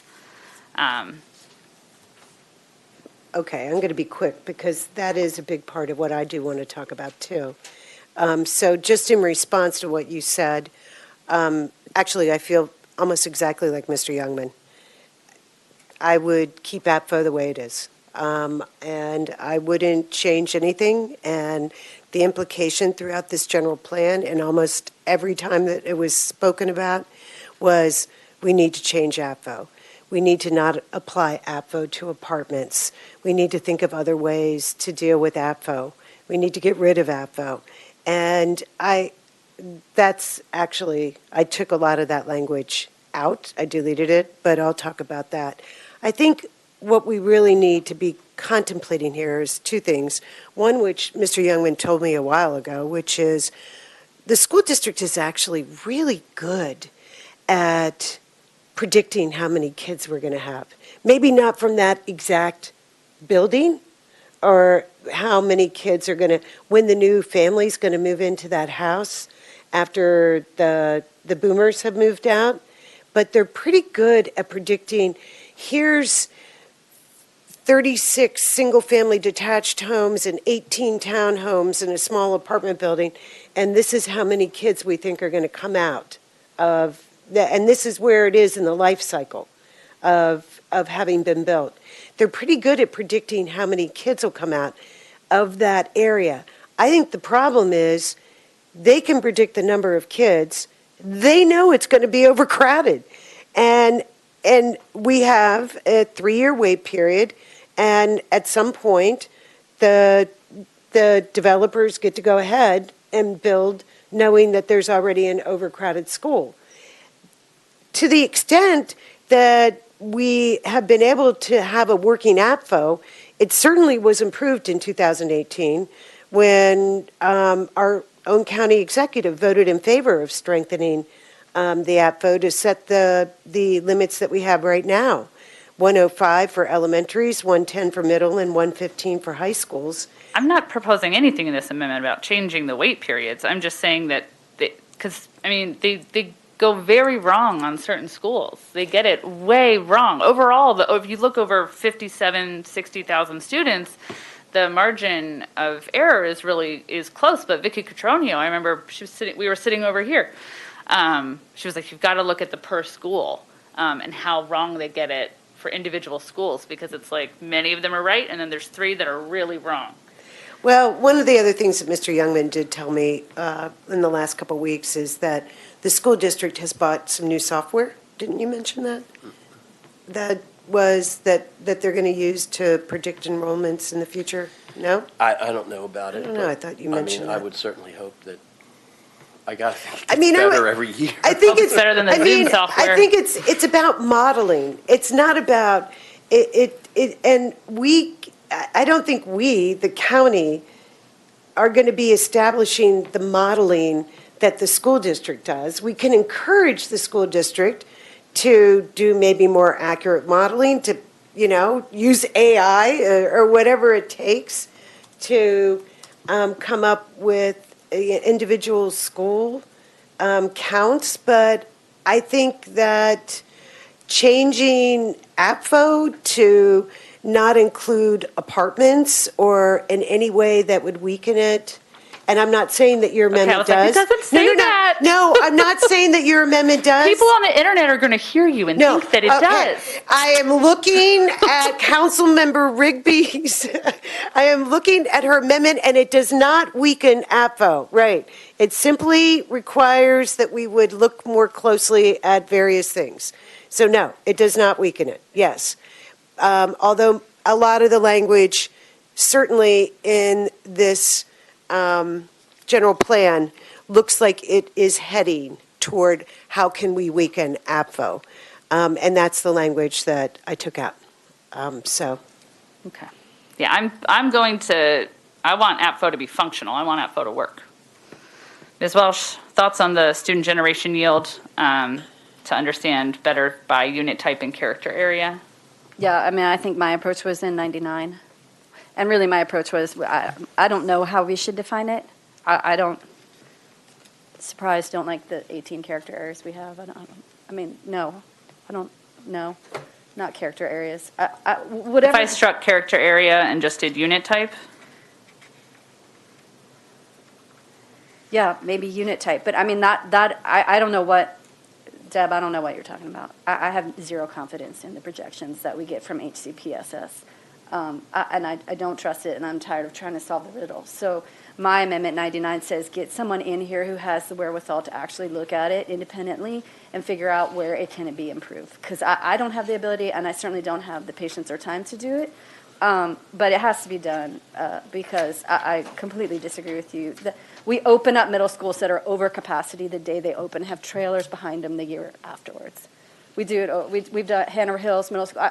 The worst schools are the ones that are the newest almost. It is embarrassing and it repeats itself on an annual basis, and I don't understand why we continue to take the same approach. I am not enthused about a new software or update that's going to change that. I think there needs to be like a sea change of how they approach it, and I would think, I'm talking about getting a third-party audit of their projections, figuring out what the right data sets are, and whatever the definition is. I don't know if it's character area, unit type. I don't know. I don't care. That's not what I do.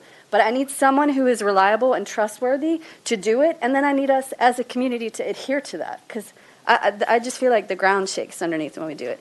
And again, that 99 is also the same place where I say, at least use the same planning districts. Like, what are we doing? So in 99, the thing that I found with 99, one, my big question was who?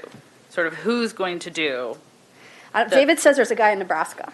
Well, I keep picking random states. I think I used Iowa on the phone today. Or Canada. There's some guy in Nebraska who can help us. Someone in Nebraska. I don't know. Right. I mean, it's a total punt. I don't know who that is. I know that it's not anyone that's been in this room. I know that it's not like the guy who just left Howard County Public School System Planning, who we like to hire those guys as consultants. Like, I want someone who actually can come in as an independent neutral and be like, I have some experience at these other jurisdictions or these other school districts, and this is how they do it and it works, or this is how they don't do it. But again, just to keep doing the same thing, or to insert ourselves like in some like giant process that we have no expertise even to begin doing. This is almost the opposite of what you're doing. I'm punting it. I'm saying it's not me, but it needs to be done. Oh, I'm punting it to them. Okay. But that was the approach I took. Is no, I don't know who that third-party neutral is. I could tell you who it's not. But it's not, I don't know who it is other than this person from Nebraska. And then the different planning things. I mean, I think HCPSS has their planning districts for their purposes. They need to figure out what those are. And then we have allocations charts for allocation type purposes that relates to the flume. But, all right. I have 48 seconds left on mine, but I trust you, Mr. Wimberly, and appreciate you taking, no, I will, can you do it? Because I'm very bad at setting timers. Okay, perfect. Yeah, so I guess I just was thinking that at first I was like, this is really annoying that we have to try and filter this information together and it's two different planning and it's like, how do these things layer over each other and how do they work together? But then I realized that everybody's actually using them for separate purposes.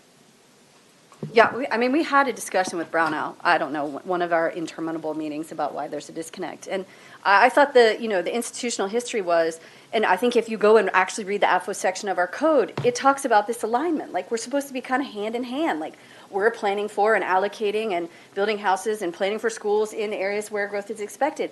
Well, one of those meetings, he's like, yeah, we're just totally disconnected.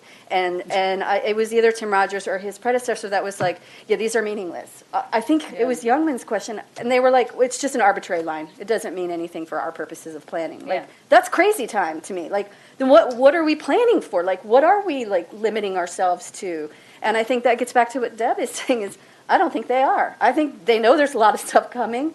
They know that they're going to have to take the kids in, so it doesn't matter. They know they can put some more trailers out back. Like, well, but even then they, but HCPSS, they know that Oakland Mills will do a better job of relieving capacity, but now they're looking at deprioritizing. Anyway, I'm out of time. So, Ms. Young, you're 45. Go.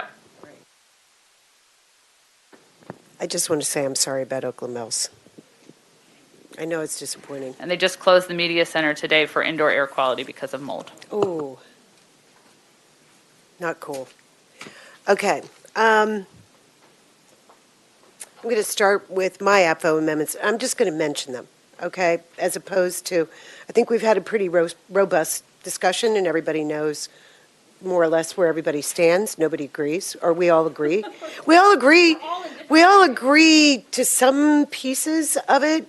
Okay, so as I already mentioned, my amendments are just standalone amendments to delete the language that I felt was where the administration in this general plan was trying to direct us in a certain place.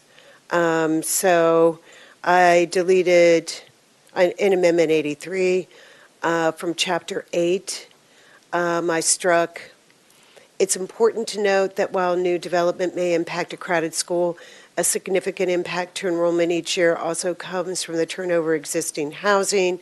This is housing that adds new students to the system upon resale of owner-occupied homes turnover.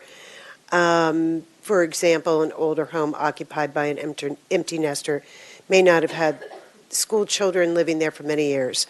Upon resale, however, a younger family with school children may move in.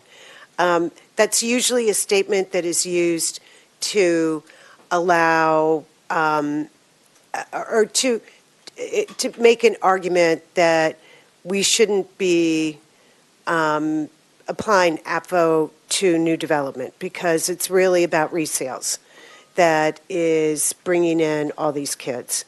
And as I think Mr. Youngman said it much better than I did just a few minutes ago about we don't know where these kids are going to come from, what year they're going to come from those places. And the best we can do really is apply Apfo to new development. The next thing I struck was it is expected that this change in unit type mix into the future will yield relatively few new students compared to the last 20 years. And what I added in that amendment, Amendment 84, I struck that language and instead I put in, it is unknown how many students will result from this housing mix. And that was referring to the mixed use activity centers that are the focus of this general plan. Amendment 106 says, the general plan says, revise the zoning code to consider school capacity, or this was mine actually, revise this zoning code to consider school capacity when granting ZRAs and in cases before the zoning board. And that's something that I added in Chapter 10.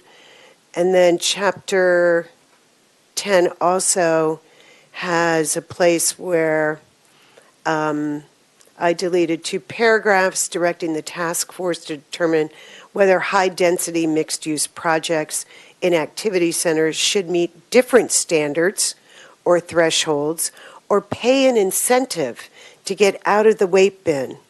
There was also discussion about applicability to ADUs, granting exemptions for affordable missing middle and age-restricted housing. I think we already have an exemption for age-restricted housing. I don't think age-restricted housing has to worry about Apfo. But the rest of that I have deleted. Collect data for evaluating existing conditions, emerging trends, and future needs. And the original sentence read, collect data for school demands for evaluating existing conditions, emerging trends, and future year needs. This analysis should include an evaluation of the life cycle of new and existing neighborhoods to better understand the origins of student growth. I don't know that we're ever going to understand it, but again, that seems to imply to me that we're looking for a way to get out of applying Apfo to new development. And then lastly, in this amendment, I took out the words evaluate alternatives to Apfo waiting periods where a development proposal offsets the potential impact to zone schools through an additional voluntary mitigation payment. We just had a high school that cost, I don't know, you guys might know better than me because it was your high school, $120 million, 126. I can't really imagine what we would have to ask as a voluntary mitigation payment for something that would be fair toward a school in order to skip the weight bin. So I'm taking out that verbiage by this amendment. So that's my, those are my Apfo amendments.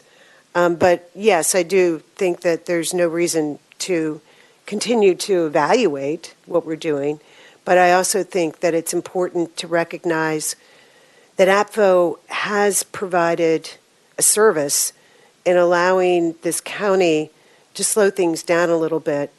We will never catch up because the speed at which development occurred during the 90s, really, and the beginning of the 2000s, probably through the recession till 2009, it was almost impossible to catch up, and Apfo, of course, didn't even go into effect until 1990. So it's hard to... We're a popular county. People love us. They love our schools. And that's a great thing. I'm really proud of Howard County. It makes me proud to be a council member here, but as much as possible, I want to make sure that we try and keep the school overcrowding to a minimum. So those are my Apfo amendments. We discussed allocations, so I'm not going to spend any more time on that. I do have a revised allocation chart. Then one of my other amendments is about BWI. We came really close, okay. I met with DPZ about putting in an insertion on BWI, and I sent back a revision of what their insertion was, which used a lot of my language, so thank you. I think that that worked pretty well. My main goal, though, in what I wrote back to you was to take out a lot of the language about the airplane noise zone, the ANZ, because the ANZ doesn't really apply to us any longer. Really, it's about, and I hate using terms like this, but it's about decibels, which is dBA, and it's about day-night average, which is DNL.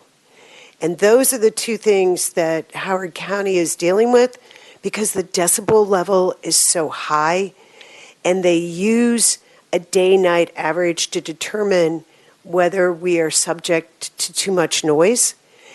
And the day-night average doesn't count the hours when there aren't any planes flying.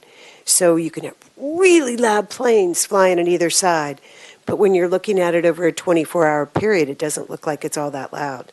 So I just put a little more emphasis on that. That was really, those were the main changes that I made to what you sent, or we looked at together on Thursday with Mr. Gartner. Next is Newtown zoning.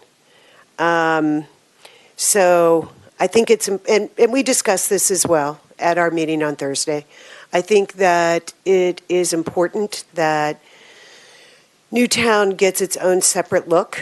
This is a third of the county that lives in this planned community. I think, at least some percentage, maybe 2/3 of the people who live here in Columbia moved here specifically because it's a planned community. And maybe they didn't even know that it was a planned community, but when they came here, they said, oh, wow, there's so many nice setbacks, and there's so many beautiful trees, and these wide parkways. Look at, this seems really nice. And then, of course, there is also, we can't see any commercial buildings, so we never know where we are, which can be problematic. But there are a lot of wonderful things that make Columbia, Columbia. And I think if there's any plan or desire whatsoever by this administration to change Columbia zoning, that it needs a separate process. So I took out a lot of the language that seemed to be pushing Columbia toward having a revision in the comprehensive zoning process, and suggested instead that we formulate a task force and examine this more closely with people who live in Columbia, people who live or work in Columbia. I think that that's important. So that's what my Columbia,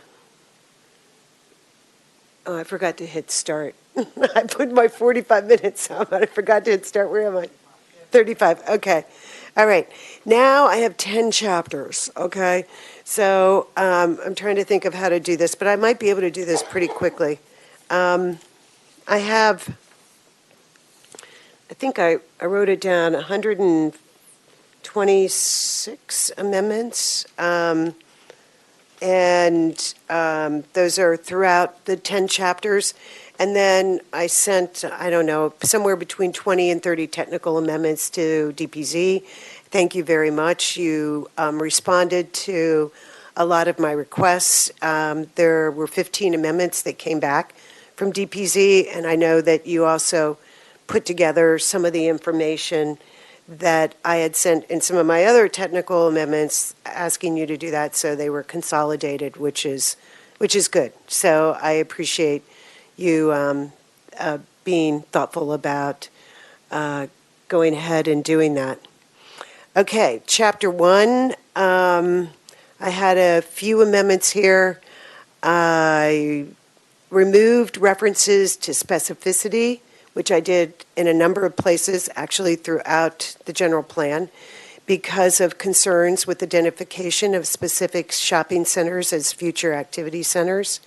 I added a little bit of EOB language because that's what the law says. I clarified the community engagement because we did discuss that.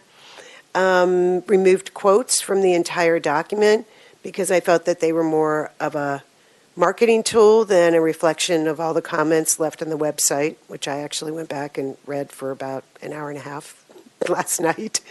And I consistently changed language throughout the document from prescriptive to suggestive, particularly when it said that we, the county council, needed to revise something or amend something or change something. That's what we decide. We decide when to revise it or change it or amend it. So you'll see throughout here, I changed that language to consider or evaluate So that was something that is throughout all of these chapters. Chapter 2, this chapter was, I don't know, we probably still need to talk about this chapter because we got your chart very late last week, and a lot of my chapter amendments had to do with the numbers and what did they mean. And it took a long time, as you know, to get my answers because it looked to me like there was a flum map for 27,000 units that did not include the 7,080 units that were in production, and what we believe might be as many as 7,000 units in Gateway. And I realize that Gateway isn't in this plan, but I have some of the same frustrations that Councilmember Walsh does by talking about Gateway consistently as if it's a done deal.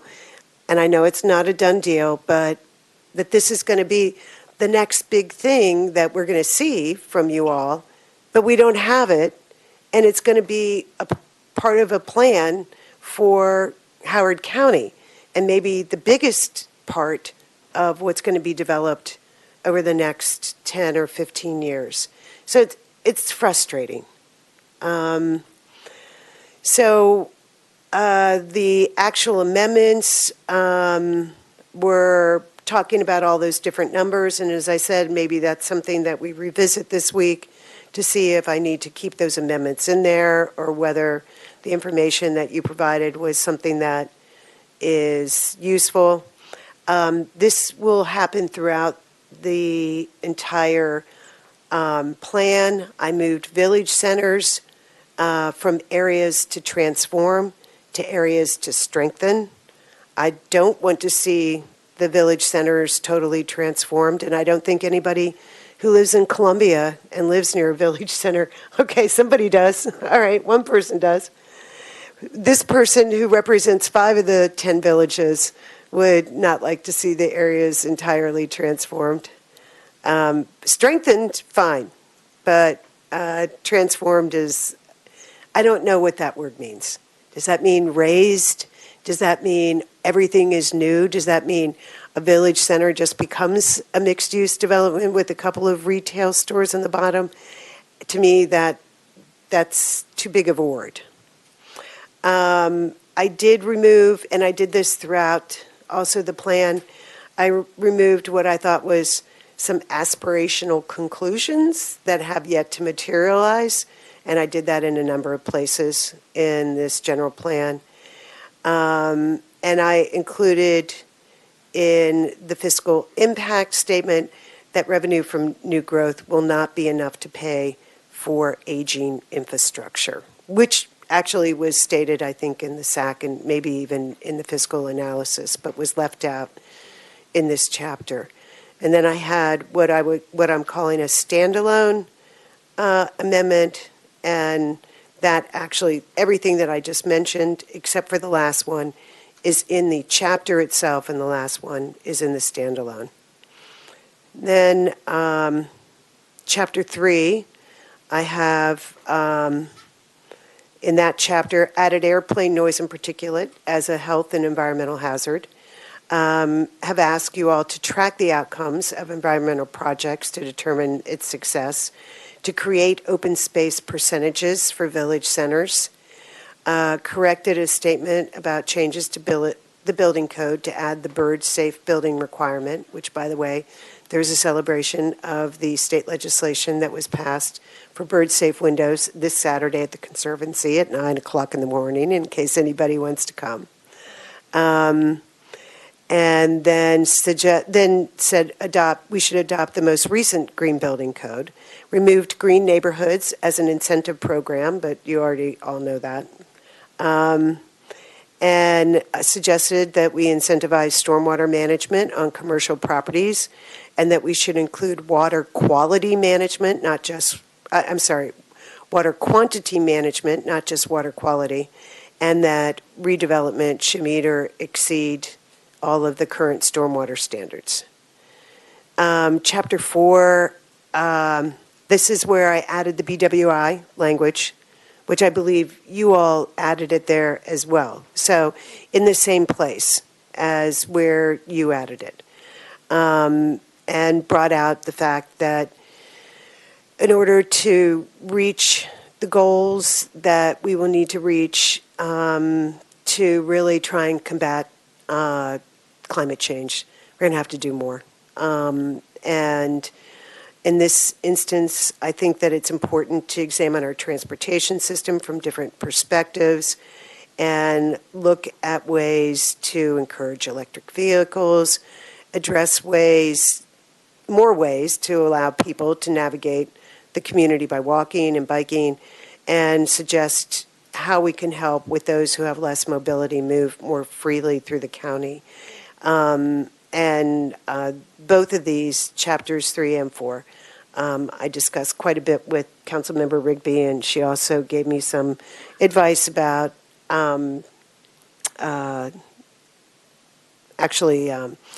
adding a few things and further evaluating and amending some of the language that I already had in here, which I did.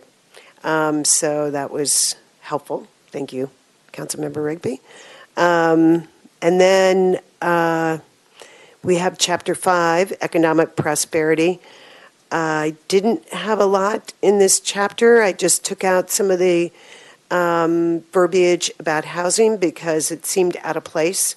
Everything in this chapter was about economic prosperity, and then right at the end there was this big bit on housing, and so that was under the subheading promoting healthy jobs housing, and I changed that subheading to promoting healthy jobs so that we could keep the focus on the economy and our economic prospects as opposed to housing again.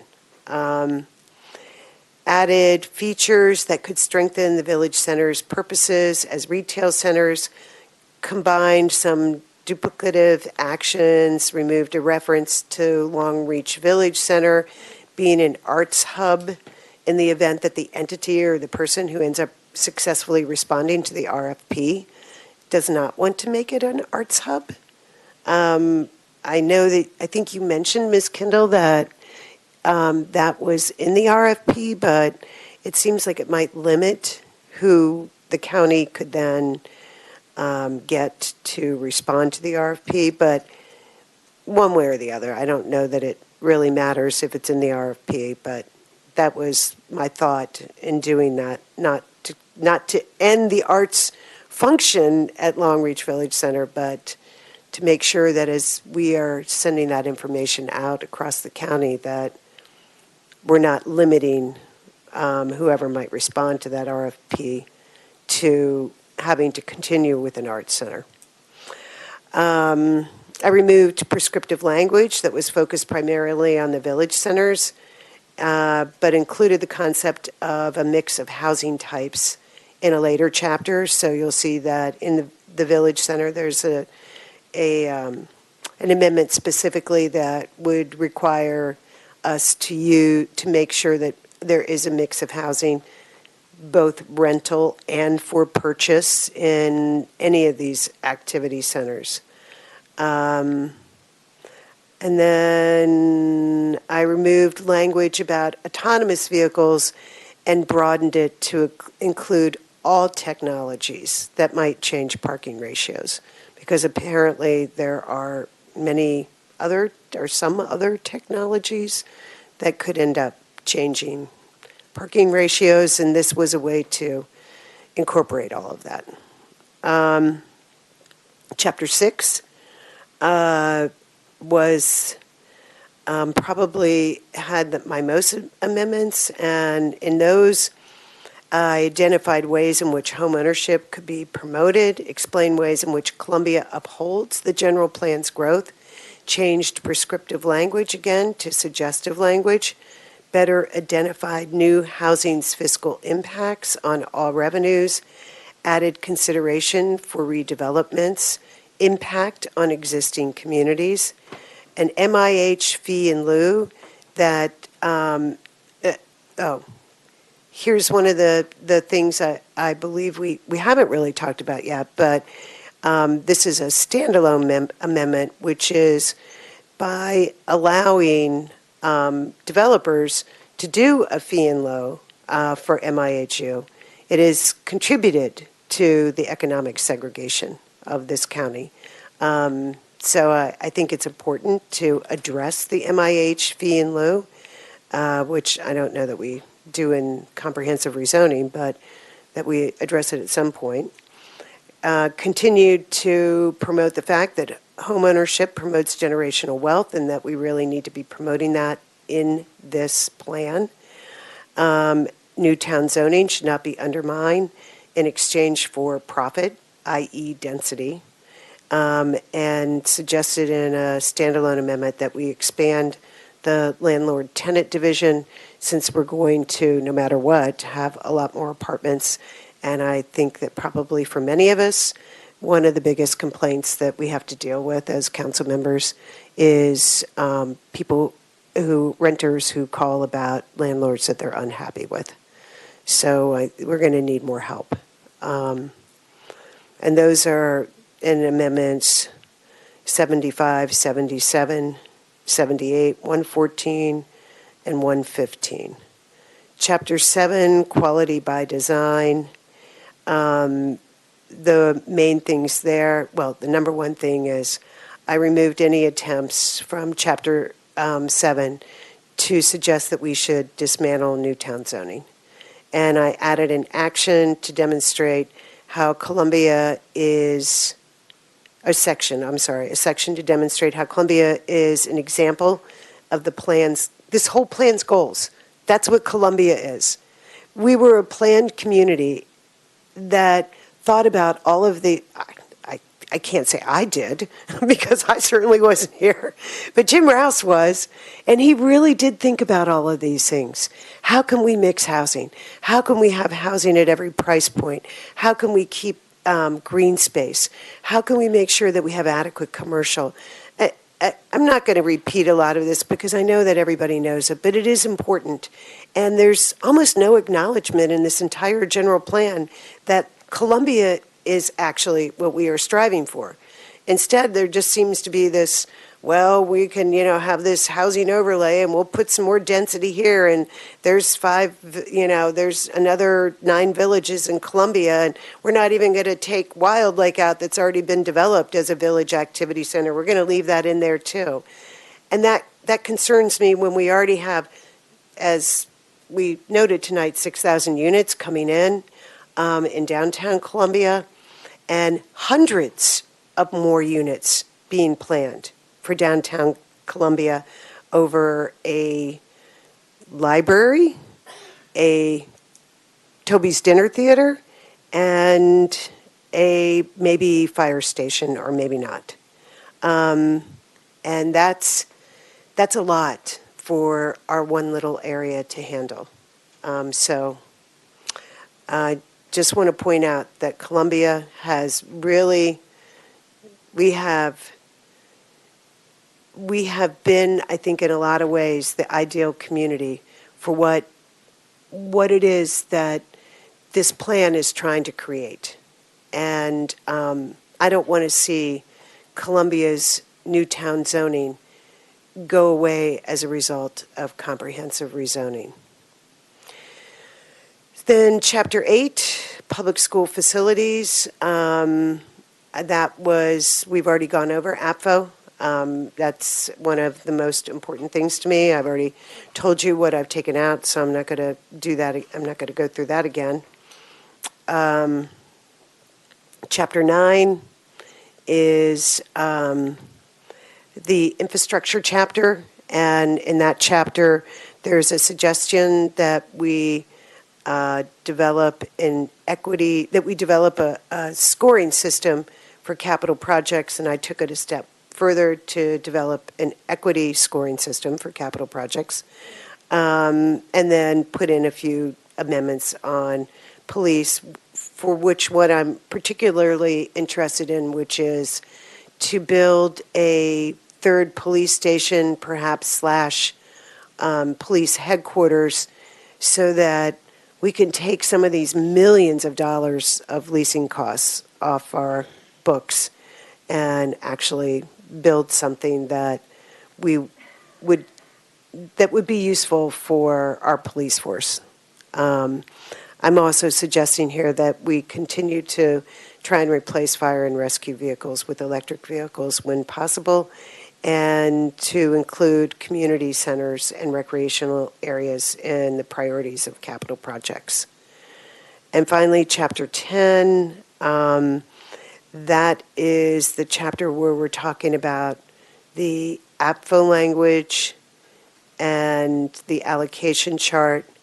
And I think we probably have spent enough time talking about that. So I don't know, where am I at? I have 16 minutes left. Okay, I really, if you guys want to talk about anything, we talked about Apfo, we talked about the allocations chart. I don't know if any of you have any thoughts about Columbia Newtown zoning or BWI, inserting BWI in the general plan. I'd be happy to hear about that. I was just looking up in Long Reach, and it looks like the Columbia Art Center parcel is separate. It's owned by the Columbia Association. Right, but the language in the general plan was the discussion of Long Reach Village in general as an arts hub. It has Doodle Hatch and the African American Art Museum and something, there's another artistic tenant over there.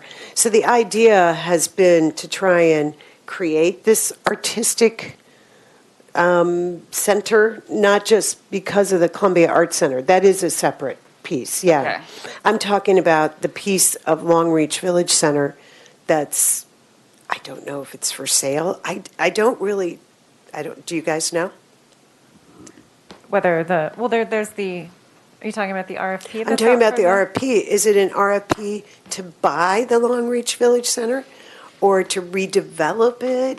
But if they were redeveloping it, I'm assuming that they're going to own it. So I can't speak to the specifics of the RFP, but I mean, specifically with regards to that action that's in the general plan, certainly want to continue to keep the arts theme in that area. The Columbia Arts Center is there, right? Because that's something that we want to continue to have in that space, in that area. So we don't want to lose that kind of identity that we've established for that particular community. So that's why that action is in there. And I know, Ms. Bella, I think you might be a little bit more familiar with the RFP if you're still hanging in there. Mary, this is Brian. Yes, Brian. Yes, the RFP is for a sale and redevelopment of the Village Center. Thank you, Mr. Schefter. Then I'm going to leave that language in there because I want you to be as free as possible to do whatever it is you need to do if somebody responds. I think I would just say that I'm a big Newtown nerd. I've served on a village board. I view a lot of the language in here as supporting and enhancing Columbia's zoning. There are a lot of issues with the linked FDPs, the inflexibility. Newtown itself is not a contiguous parcel, it is Swiss cheese. So then some of my concerns would be that you'd have a parcel, they'd be right next to each other, but instead of comparing the two of them, you'd say, well, this one's Newtown and this one isn't, so they have very different, they get very different treatment. But I think we may just be farther apart. I even look at River Hill and I think that is a mixed-use village center. It's a 90s version, but it is. It has condos, it has residential, and it has the commercial. But yeah, I think, so I do have a lot of concerns about the impacts. And I also think that in the fiscal methodologies and assumptions, it goes into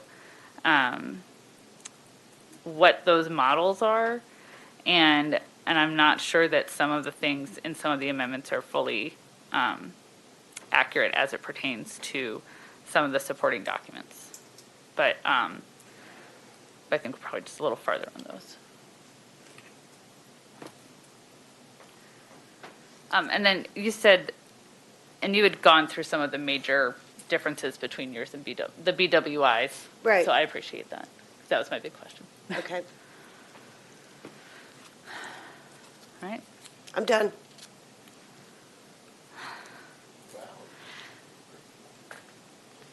Sorry, Ms. Kendall, do you have a question?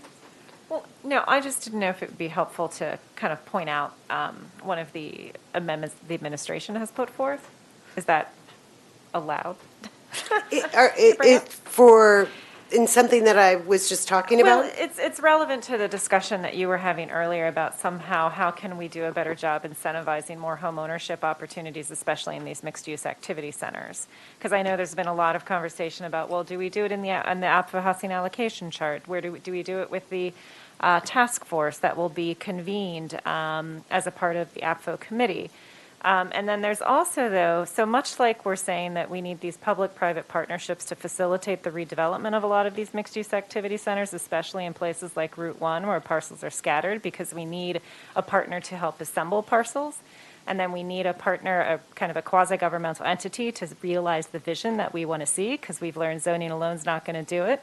So there's also an amendment that says that we should be involved in these the redevelopment of these activity centers to try to ensure that we do have a mix of housing that's for both rental and home ownership opportunities. So there is an amendment that's been put forth that says that the county should seek to partner with private entities, if they're the ones doing the development, to ensure that we do have a mix of both housing for rental and home ownership opportunities.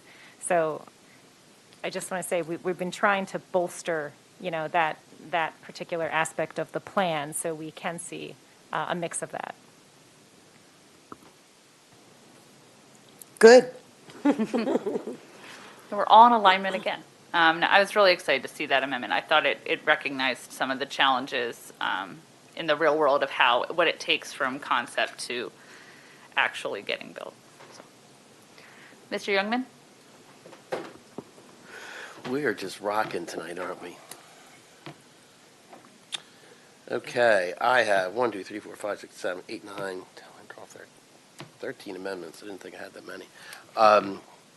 So a lot of my amendments have to do with the rural west and agriculture, and just because while we all have a lot of similarities in our district, that's a unique part of mine, and I'm kind of the only one that everybody's very supportive a lot, but I'm kind of the one that has to speak for it. So you'll hear some redundancy in that. My first amendment, Amendment 5, is a revision in dynamic neighborhoods. It just eliminates reference to specific housing types that are going to be allowed or encouraged in the rural crossroads potential development, and it makes it more generalized. Amendment 6 calls for an implementation of a minimum unit allocation for seniors and/or persons with disabilities, and it ties that to projects receiving public funding. I think it's tough, and over my last 4 years on the council, I've been resistant to force a developer or a property owner to set aside certain things, other than what the public market allows. But certainly, we see these projects coming in for public funding a lot. We are just embarking on the first project that's got a disability set aside, and I think we're getting 6 or 9 units or something, and it's very exciting, but it's kind of a drop in the bucket. So that is my Amendment 6. Amendment 7 eliminates a reference to using agriculture preservation fund money for general ecological purposes. It's not why the fund was created, and you'd actually have to change state law to do it, because it has to have some tie to agriculture. There is plenty of support that the agriculture industry needs to justify using that money and not using it on other things. And then my Amendment 8 adds an expansion of how the agriculture preservation money is used. You know, it's not just for preserving of land. It is also for support of the industry. And we do some of that now, which is great. But my Amendment 8 kind of drives that home in the narrative of the general plan, that we should always be looking for ways to use agriculture preservation funds to support the industry in general. My Amendment 12 just tweaks some minor language in the plan as it relates to agritourism. Let's see, my Amendment 15. This is, we talked a little bit about home ownership tonight. This is, I added a policy statement in dynamic neighborhoods, and it's 3 specific implementing actions to encourage home ownership. Home ownership that will establish, I think, will maintain sort of our sort of strong, non-transient communities where residents have a true investment in the community, and also get people of all income levels on that ladder of creating, you know, some generational wealth. And it's building on existing programs to help buyers become homeowners, developing methods to encourage development of ownership units versus rental. We talked a little bit about that an hour ago, some of these other amendments. And also to expand public awareness of programs that already exist that can help folks get into a housing situation where they're not just paying a landlord. Let's see, my Amendment 19, it removes housing development as a reason to expand the public water and sewer boundary. For those of folks watching know what the public water and sewer boundary is, everything west of it is on well and septic, you know, we've talked a little bit tonight about how difficult it is now, and it's going to be increasingly difficult to maintain the public infrastructure that we have, much less spending money to expand it, just to facilitate housing development. Let's see, Amendment 20 just makes a reference to maintaining the rural character when considering different types of housing development in the rural West. There was a list of things that it should maintain. My Amendment 87 is a new policy statement, and it calls for the creation of an agriculture master plan. I think we've talked about this a lot as a county council every time an ag pres easement comes before us and we have to authorize it, of, you know, what is the long-term plan and long-term goals for agriculture? What's it look like in 15, 20 years? And along with that master plan, some consolidation of the various positions scattered around a bunch of different agencies in the county that support agriculture, kind of getting them under one physical roof and one agency roof so that they can have more synergies when it comes to marketing and supporting the ag community. Let's see, Amendment 88. This is in economic prosperity. Adds a couple things to a list of agriculture uses, not agriculture use, agritourism uses that were listed out that I thought needed to be expanded a little bit. Amendment 89 is honestly a little redundant, and it goes back to similar to my Amendment 8, which talks about the use of agriculture preservation funds to help to support those existing businesses that grow our local food and provide support to that general industry. It's tough for that industry to adopt new technologies, plans for succession plans in their families, and there's grant programs that we can expand and create to help them with that. And Amendment 90 is, again, this is also related to the reasons why you would expand the public service area for public water and sewer, and again, it removes housing as a reason to expand that line. And that's all my amendments. When pondering how I would use the rest of my time, I mean, the only thing I can think of that we also have some overlap on is this concept of the disability unit set-asides and how we want to do that.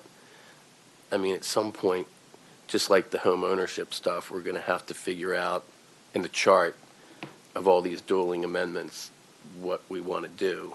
Do we want to try to talk about it tonight, or have some separate meetings on it? I'm open. I don't want to spend our time in a legislative session trying to manage through 5 similar amendments. I want to knock it out ahead of time. Madam Chair, would you like to chime in? I thought it'd be fun for you. No. I was just wondering, I didn't see any conflicts in those in the ownership ones, or the disability ones. I thought they all sort of weaved well, and weren't duplicative. But if there are conflicts, I think then we do need to iron it out. So I guess I was just wondering from the administrator side if any had been noted. But that's probably going to be really hard without the numbers. I don't know if I shouldn't have maybe said conflicts, but just duplication or trying to get to the same place a different way. So as far as duplication, and I'm going to be also looking to office law to make sure I don't misstate. When council is voting and then we go to the enrollment, if there happens to be after the fact any conflicts, whatever is voted last takes precedent. So if you have something, let's just use a simple example of the Apfo chart. If you have an amendment that changes the Apfo chart for the affordable housing to 300, and that's voted first, and the next amendment is an amendment that changes it to 500, and that's voted second or last. Yeah. Then that would be the conflict, and we would... I'm sorry. I should have never used the word conflict. I think that, there's an effort to build it into a chart. There's some effort to create like an actual required, I think this was 25% of something or other. I'm tying it to, you want money from the taxpayers, so that's the leverage we have to sort of tell you, we want you to build this other thing. Maybe we should just have some meetings on it. I have an amendment 98 as well, which I forgot about. I thought 90 was my last amendment. And this is my amendment, and we talked a little bit about this in this room sometime over the last few weeks, of the county exploring 2 things related to athletic fields. One is making it easier to use ground in the West for the purpose of athletic fields, and I don't mean development of turf and lights and all that stuff. I mean to just let people play on a painted field, sort of, but also a more purposeful investigation of a way to get us a commercial athletic facility that would enable the county to host. The county and its nonprofits, Rec and Parks, whoever would host the for-profit tournaments without needing to compete with our local clubs to get on those fields. There's a tremendous amount of tourism dollars, hotels, dining, and stuff we're leaving on the table to all the counties around us. So that's Amendment 98. So sorry, I forgot to mention that. And that's it from District 5. Mr. Youngman, Yes. can I ask you about your agritourism amendment? Yes. I have not, I have to admit to not having read it and having experienced a ZRA that involved in agribusiness. That was pretty contentious. I'm wondering what your amendment would do. So let's see, Amendment 12, it added into some narrative. Their narrative said agritourism enhances income potential, by using agriculture and tourism to attract, entertain, et cetera. And I added income potential for farmers and also helps expose the public to agriculture. Sort of why would you even have agritourism? And then we had another agritourism one where they had said uses such as, and it was like winery, distillery, creamery. I saw that. And I added to that the farm stays, bed and breakfast, and I added a couple things to that were things that we're actively, working on. Okay. I'm a fan of not listing it out, or if you're gonna list it out, you gotta List kind out of. the most important things. I mean, I know things that it's are really not- happening. Yeah, I mean, I know Yeah. it's not supposed to be all in, it's including without limitation, but still, this was. I'm trying to look for the actual language. I just added stuff to that list Okay. that we were working on. Then the next question is, this is just complete ignorance. People are not allowed to paint their fields right now and like throw a soccer game out west if they No. wanted to? Not for, like Oh, you not and couldn't. charge money to, You couldn't have somebody with a big farm couldn't say, hey, we're going to bring in some porta potties and host lease this property or host a SAC to do a fundraising regional tournament or something like that. So what happens is everybody goes to Baltimore County and Harford County, Montgomery County, and they're staying in their hotels or eating at their restaurants, and so it's a lot of it's about the tourism dollars, and it's also, I used Sacken as an example, but we have a lot of these private clubs here that their ability to host just one big tournament a year is there's a lot of fundraising dollars there for them too, but they can't. But they can't do it because we can't tell the kids of our residents and taxpayers, oh, your team can't practice this week, or you can't have games this week, or the clubs, that are local, you can't get on these fields this week because they're leased out to some big regional tournament of some kind, and that's where the conflict ends up. So, or frankly, school teams, because a lot of them you'd use the schools as well, but the school teams need their fields. So, the way most of these things work is maybe the first day of a tournament you need to grab a couple school fields or Rec and Parks fields or something like that as teams get eliminated or whatever the case might be. But you still need kind of a central core of where that activity's happening.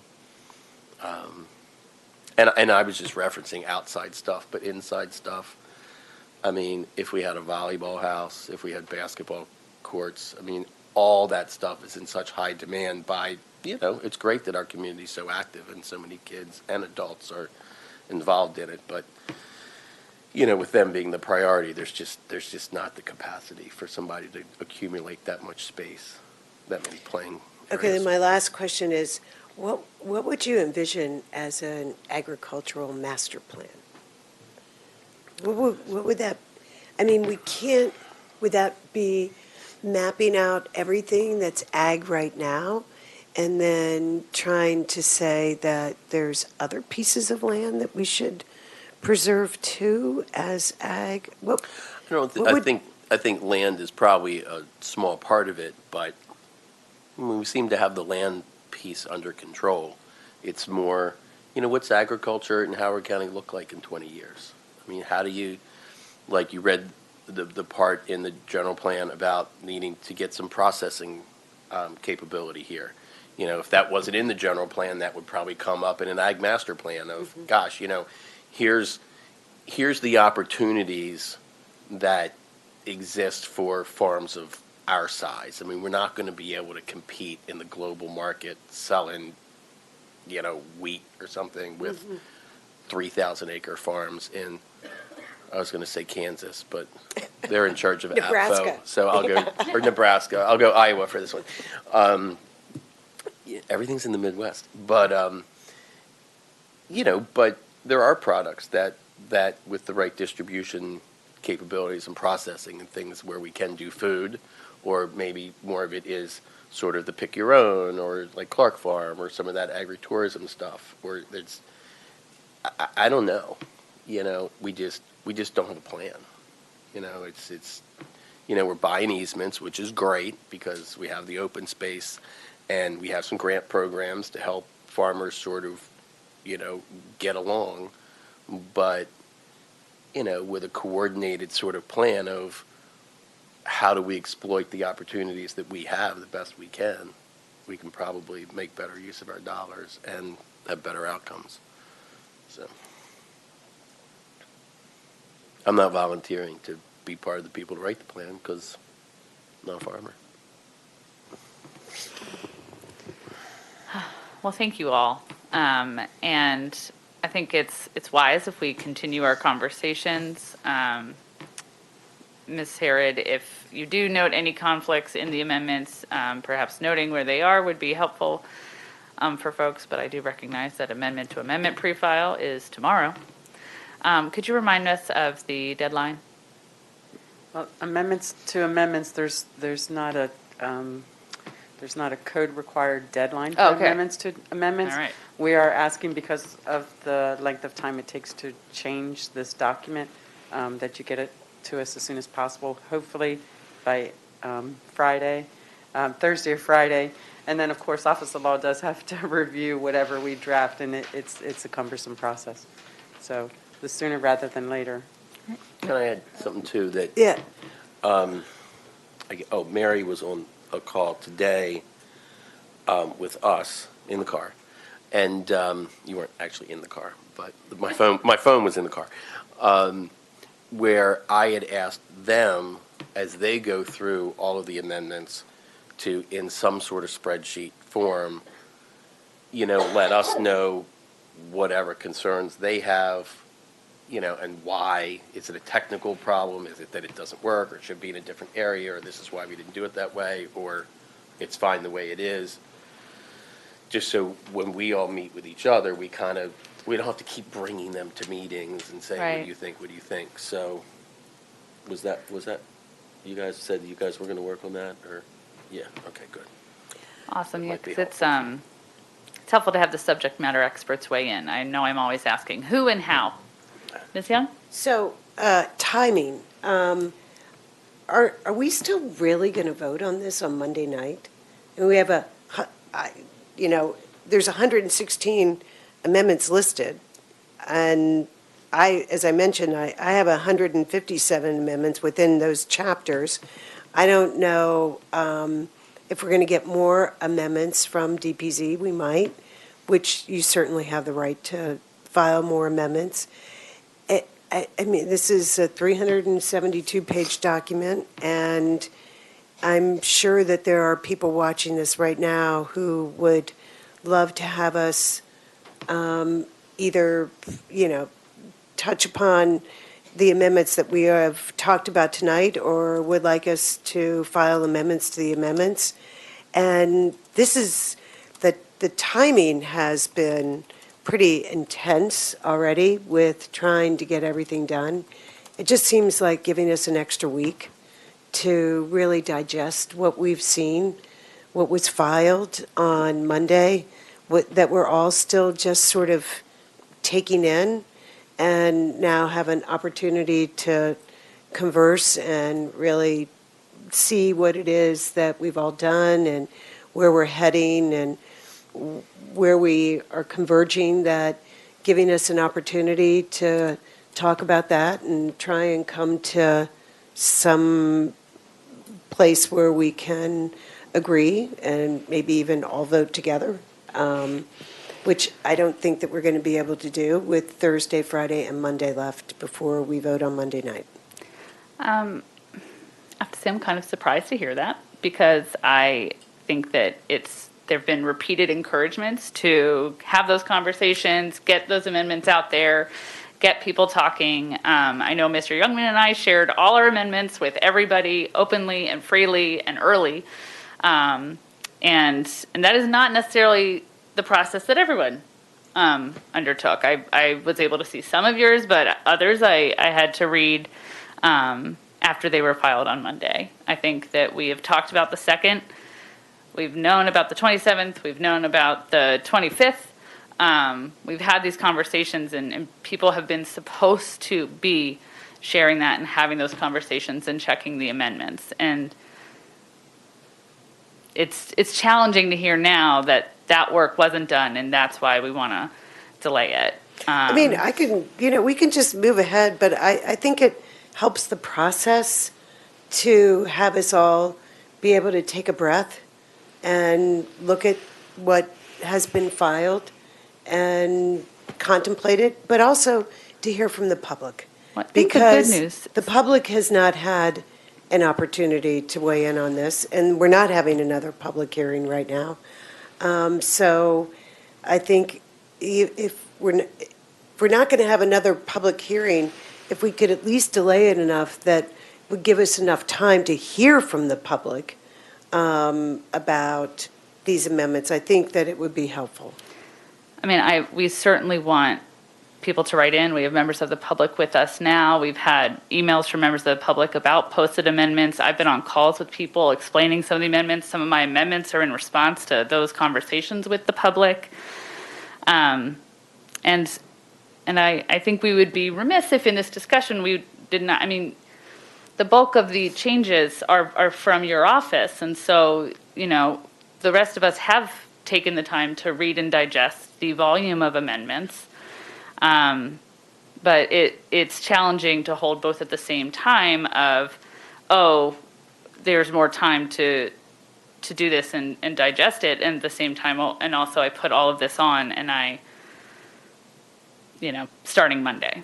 So I think that it's, I'm certainly having some challenges digesting that, but probably better if we end for this evening and regroup together in the future. But we're still, regardless, we have to meet on Monday to have a legislative session. Okay, but I'd like to hear from Office of Law or the administrator what the options are, because as I recall, it was some kind of procedural hijinks that maybe we've already allowed lapse, which seems to be a strategy.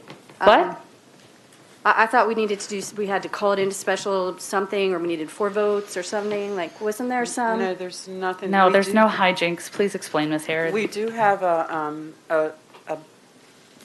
legislation out there to call ourselves into session on October 11th. Okay, that's what that was? Right, which is what that date we determined was a good date for council members to continue if we did not complete voting for the entirety of Council Bill 28 on Monday the 2nd. So that process already is in place? The process is out there. We have filed the legislation, so the legislation is out there available to be voted on Monday. In the agenda, we're expecting to vote on that last, so we would start with the expectation was we would start with Council Bill 28, the general plan, and then at some point, if we reach our limit for the evening, we would table the bill and then vote to continue the legislative session on October 11th. Okay. The bill does expire on October 23rd? CB 28 does? Yes. Okay. So if the council does not vote on it before the 23rd, then the bill dies. Okay. And would have to be refiled. All right. I mean, I would like to address some of the things that you said, because I don't think that they're true. No one, I don't think, has worked more intently on this overall document than Deb Young. She has gone through page by page painstakingly, and at least along the way has shared with me, and I think other offices, what her intention was. And I think as a process of streamlining it, the decision was made pretty early on from her standpoint to go about on a chapter-by-chapter basis. From my standpoint, I understood certain offices, yours including, to have been along the way agreeable to that. And those goalposts have changed just in the last week. I know, and it comes up all the time, Department of Planning and Zoning, the administration had how many years to go through this document? I raised issues that are the subject of my amendments in the first work session. So did I. And no one from DPZ addressed them until Friday. That is when we started to get the first amendments from the Department of Planning and Zoning. I have 24 amendments. I don't know how many D4 has. DPZ has 30. I believe many of the ones that Wait, DPZ has. I'm not done, Okay, if Chair. you want to understand what they are, but. I am capable of reading. I don't understand. There is no reasonable statement of surprise. I brought it up at every single discussion of this process. This is a part-time job. We have other obligations. We're voting on other bills on October 2nd. We have constituents who still require services.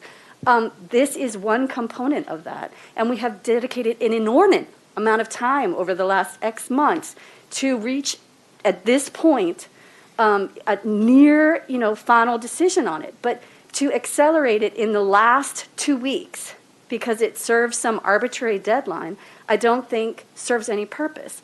From the 2nd to the 11th gives me the ability, at least personally and selfishly, the ability to go through these things one by one and really give them the thought that I would think I would be expected to do, and not officially rattle off in my allotted 45 minutes what I was what I was looking to do, or reconcile, for example, 3 different versions of a Table 10-1 for managing growth. It is not shocking that some of us are asking for more time. It was not shocking that some of us would ask for a public hearing on these things. There's 116 amendments. I personally, I will, I guess, spend all weekend. Like I said, I'm going to try and revise certainly Amendment 1, so it incorporates everything from DPZ that I think makes a lot of sense and improves it. I took notes as we talked tonight about where I think there is some alignment, or I could, tinker mine or tinker yours and we're in the same place. But I know I can't do that for 116. I know there's no ball games this weekend, and I still can't do it for 116. I'm going to try, but I'm not going to kill myself to do it. And it may mean I don't look at certain amendments and I just vote no that night. And I don't think that's fair to the process, to put all of that on us in the final 7 or 14 days. Mr. Youngman? You're going to order the, no, let me ask a different question. I think it's for Office of Law. Once the bill comes off the table and we start discussing it and somebody moves Amendment 1, and we just start going through it like we normally would any other bill that had 6 amendments instead of 60, or 97, whatever. Can you table an amendment, or can you just decide to stop discussing an amendment and move on to another amendment and not take action on that amendment and then go back? Before you answer that, can I just I know I can't table it. I just want to make one comment, because you started to ask me a question, and I did send an email out. Our intent would be to order the agenda according to, order the amendments in order, I can't even talk right, in order of when it affects by chapter. So we would have all the chapter 1s together, all the chapter 2s together, all the chapter 3s together. So it's not like randomly we're going to do chapter 1 amendment and then a chapter 6 and so on. I'm sorry. Go ahead, Office of Law. The person who moved the motion could just simply withdraw it, and as long as the person who seconded it doesn't have a problem with it, then it's no longer before the body. Because I'm of the opinion that this is going to take hours. I mean, a lot of hours. And it's great that we're going to have meetings, but we can only meet 2 at a time. I think it's somewhat inevitable that some of these discussions are going to happen on the dais as part of a legislative session. So why wouldn't we just start the bill on Monday night, move Amendment 1, try to get through it, vote it up or down, move to Amendment 2, and kind of, well, in the order of the agenda of chapters, and just kind of try to chug along. And if we get stuck on something and we say, look, we've got 5 different versions of this chart, we need, like, we'll come back to this next week on the 11th or whenever we have reserved, then somebody can just withdraw the motion and we can work on that. But I would think a lot of these amendments are going to be able to be gotten through quickly. And then there's, going to be a bunch of them that are going to be harder. And So that why is not what the try to current format whittle allows that for. universe down a little bit? And I'm not saying I want to sit here until 2 o'clock in the morning on Monday, but even if it's 2 or 3 hours, we can probably make a dent in it. We're going to have to do it at some point. No, I think it would be like budget in that way. And I just want to respond to what you said, Ms. Walsh, because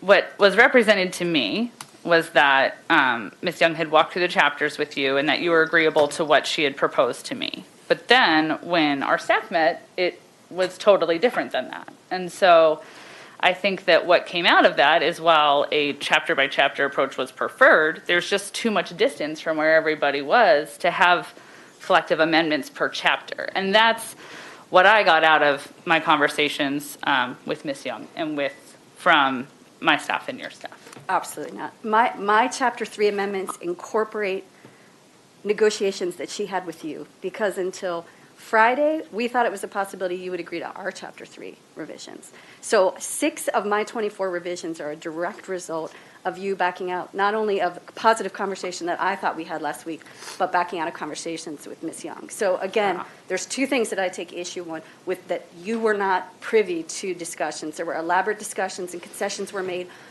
cascading through council offices to address your requirements. You have that no then idea. changed. And then second, again, we've always talked about this concern about how are we going to get all of this done by October 2nd.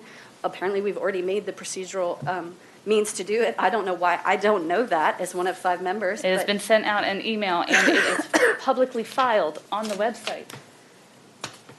We've sent emails out about it, and it has been discussed. And as far as... Then how can you say it's a surprise that we're not going to vote on October 2nd if we filed legislation to proceed on the 11th? It is not a surprise. These Okay, I are can the 2 tell you. issues. Of course, stuff was shared with you in advance. Everyone did their due diligence. We had, 7 of our amendments into office, into the LAs in July. So you can speak to your experience, and Yes. you can speak to your opinion. Yes. But do not speak to what others have done, and do not mischaracterize X months of this work. We are Sure. almost there. I cannot wait till we're done, but I cannot stand this narrative. You've actually run the same script about this same subject at least twice before. So let me explain. I have a spreadsheet that details what was shared with me, and you can see how it compares to what's in there. You have no idea. None. About what was said to me? You don't. So yeah, I am surprised. But I did my due diligence to get through this. And I don't know when we've gone over this. And there's been a majority decision by the body of just getting through a calendar. It's like we can't even get through a calendar, let alone a general plan. And so it's infinitely disappointing, and it's especially disappointing for you to sit there and tell me that I'm lying about my experience, about what was said to me, what was represented to me. You have no idea. You just have no idea. And you're litigating instead of actually having a conversation. No, our office took a meeting with you on Wednesday. Yes. And I went through my incremental changes to the Chapter 3 provisions that were recommended by Deb. And you and I had a conversation where I said, you know what, I was going to change climate change to climate crisis. And I said I would because agree it is with a that. climate crisis. You said you would agree with it. That was the extent of the agreement that we had reached. I literally was like, we're done. It's going to be one amendment. We're done. And all of that unraveled in 3 days. So I spent the last 4 working days piecing back together deals that fell through, again, on a cascading basis. So again, I take issue with, 1, no one's been doing their due diligence and sharing their work product, because we have. And 2, that this October 2nd vote is cast in stone. Of course it's not. That's it. Those are two binary facts. Like, I don't. You read I'm not- notes off to me off a composition book. That's very different than showing everything that you're doing within an amendment. It's profoundly different. You cannot read off a piece of paper that I can't even see or read and then tell me that that is the same as sharing an actual printed amendment. We sent you the same, I'm not, That's this fine. is not worth This debating. is really not even worth having No, in public. it is not. So, anyway, we are adjourned. Madam Chair, this is Brian Schefter.